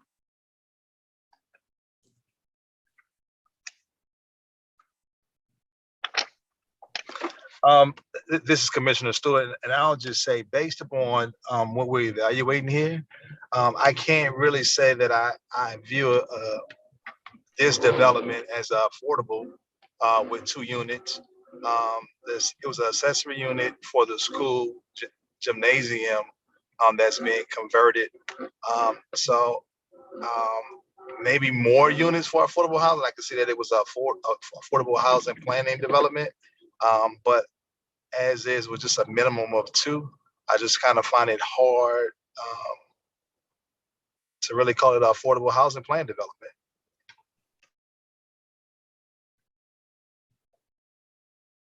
Thank you, Commissioner Stewart. I mean, that is as the ordinance reads, correct? To be of percentage. So while I agree that that's not a lot, it's still in compliance with the rules that were set forth. Are there alternatives? As an owner, I don't, I'm sorry, I didn't even realize I could talk at this point. You can't. Oh, I thought you were Unless asking. specifically addressed. No, I'm sorry. I'm just asking in general if there are any other alternatives Okay. that an owner could potentially use to do more affordable housing in advance of the percentage required.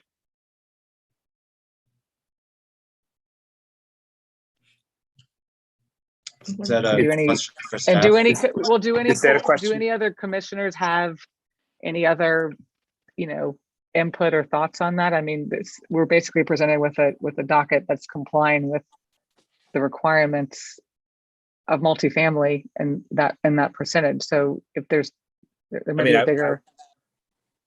I would say that the requirement, the percentage is a minimum. So there's nothing that prevents additional units. It's just that the zoning ordinance, and it really is written for larger projects. But this is certainly compliant with the regulations. Oh, Bob, And the idea of, let me just add one more thing. The idea of the plan development function is, yes, there are small numbers on any individual site, but because this tool has been used probably more so than any of the other incentives that exist in the zoning ordinance, the number of units collectively has been pretty large. And I can't remember offhand, but it is, in the hundreds of units that have been created citywide because of this particular tool. So it's small steps, but ultimately a larger impact.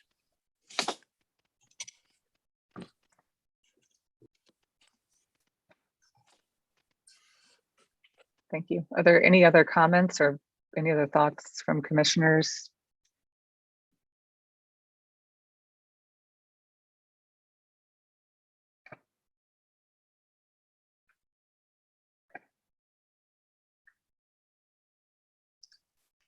Madam Chair, before you call a question, I'll just say, go on record to say I won't be supporting this for the motion of just as our executive director stated. I think this is, when we talked about a planned development for affordable housing, it should have impact for the residents in New Orleans for affordability.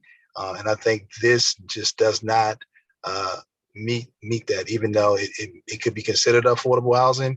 I think 2 units out of the number of units that we're talking about, it doesn't meet that impact. So I'll be voting no.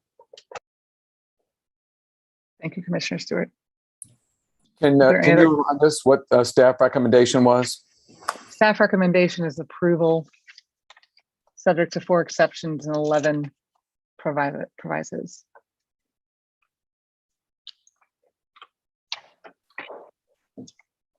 And if there's no other discussion, I'll call the question.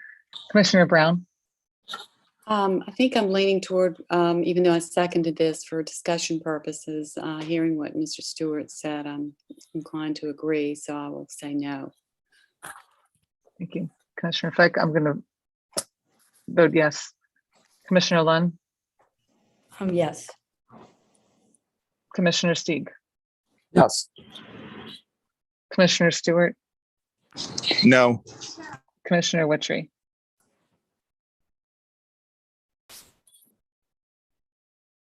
You're on mute. Still on mute. Still on mute. Yes. Okay, that's four yays and 2 nays. So there's no decision. Is there another motion, or does this get passed on with no recommendation? Do we do this one more time? Is there another motion?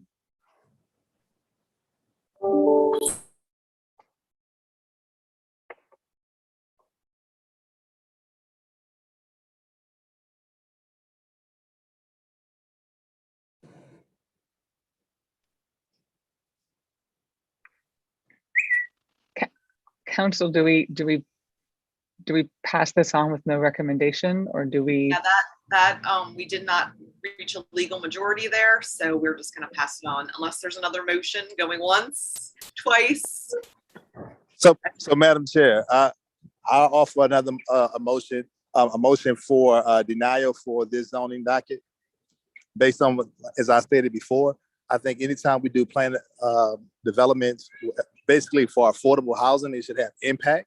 Although this is a tool in our box, I don't think 2 units really constitute what the true intention of making an impact for affordable housing really is.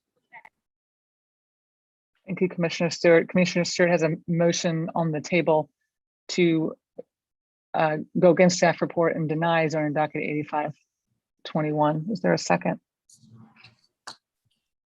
I have a question. So can we require, I guess they're just meeting the requirements, so we couldn't necessarily require that they would add more units. No, I mean, you can't, it's as long as they're meeting the minimum, they qualify for it. So Commissioner Lund, like to state that, so when the minimum is established, it will be few and far between that there will be a developer who's going to exceed the minimum requirements that cut into their profit margin. So you have to assume that when you set the minimum requirements, that's what they will do. And while I always feel like 10% is too small of an impact, and look at New Orleans, how many developments will there be that are going to be 50 units, 80 units, where you might feel like 5 or 8 is more significant, but still it's only 10% of the units that are being put in. And it's the percentage that's the problem, not the number in this particular development to me. I would like to see a higher percentage. I'd like to have discussions about that when we are able to. But for right now, at least this does address the problem as far as the ordinance allows us to address it. We don't have a second to this motion, so I'd like a second to continue discussion. If not, we'll have to get it withdrawn. Sorry about that. Thank you, Council. Is there a second?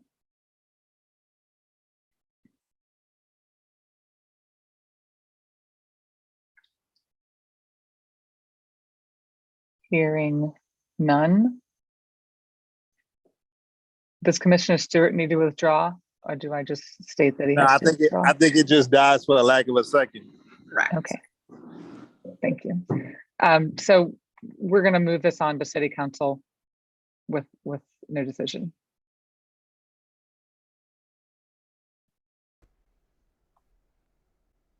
Okay.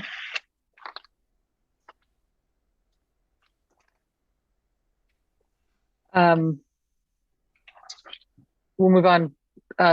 Subdivision docket 13421. This was, Paul, are there any comments? I don't think so, correct? No comments. Thank you.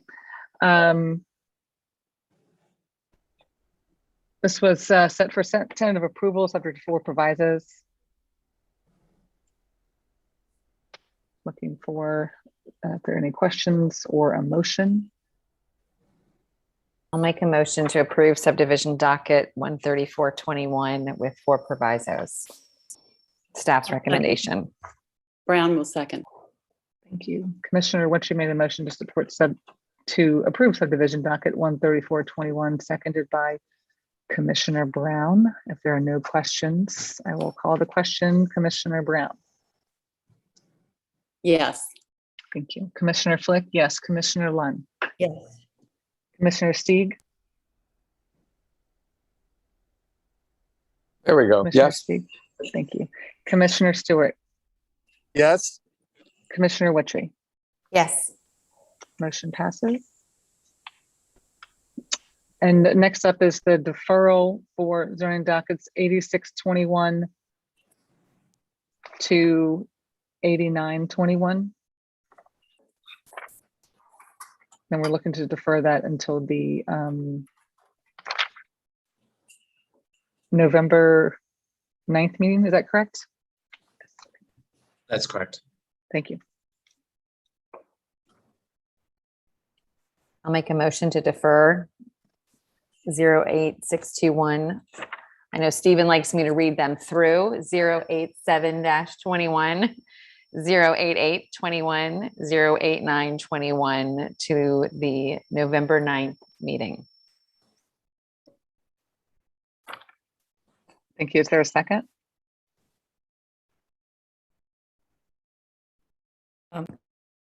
I'll second Commissioner Lunn. I'll second Commissioner Witchy's motion. Thank you, Commissioner Lunn. Commissioner Witchery made a motion to defer said zoning dockets until November 9th meeting, seconded by Commissioner Lunn. If there's no questions or comments, I'll call the question. Commissioner Brown. Yes. Commissioner Flick, yes. Commissioner Lunn. Yes. Commissioner Stieg. Yes. Commissioner Stewart. Yes. Commissioner Witchery. Yes. Yes. Excellent. Passes. Do we need to do an approval of the DDD budget plan, or that was just for information? Yes. No, I'm sorry. Yes, Yeah, would you you- have to take action. Okay, thank you. So we're looking for a motion for the proposed 2022 budget and work plan for the Downtown Development District. Commissioner Lund, I move for approval of the 2022 budget and work plan proposal for the Downtown Development District for New Thank Orleans. you. Is there a second? Brown will second.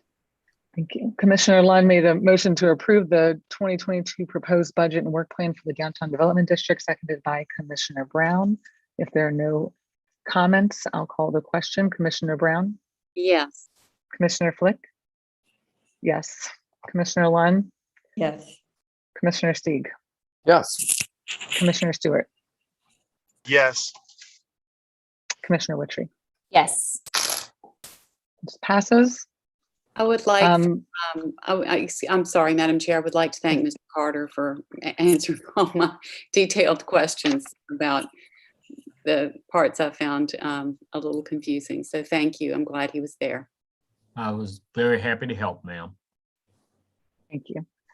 That's all we have for today. Thank you for everyone for sticking with us. It's difficult. I think we're now looking for a motion to adjourn. I'll make that one. Thank you. Second. Second, Commissioner Stewart. Thank you. We'll just wave all hands in favor. Take care, everyone.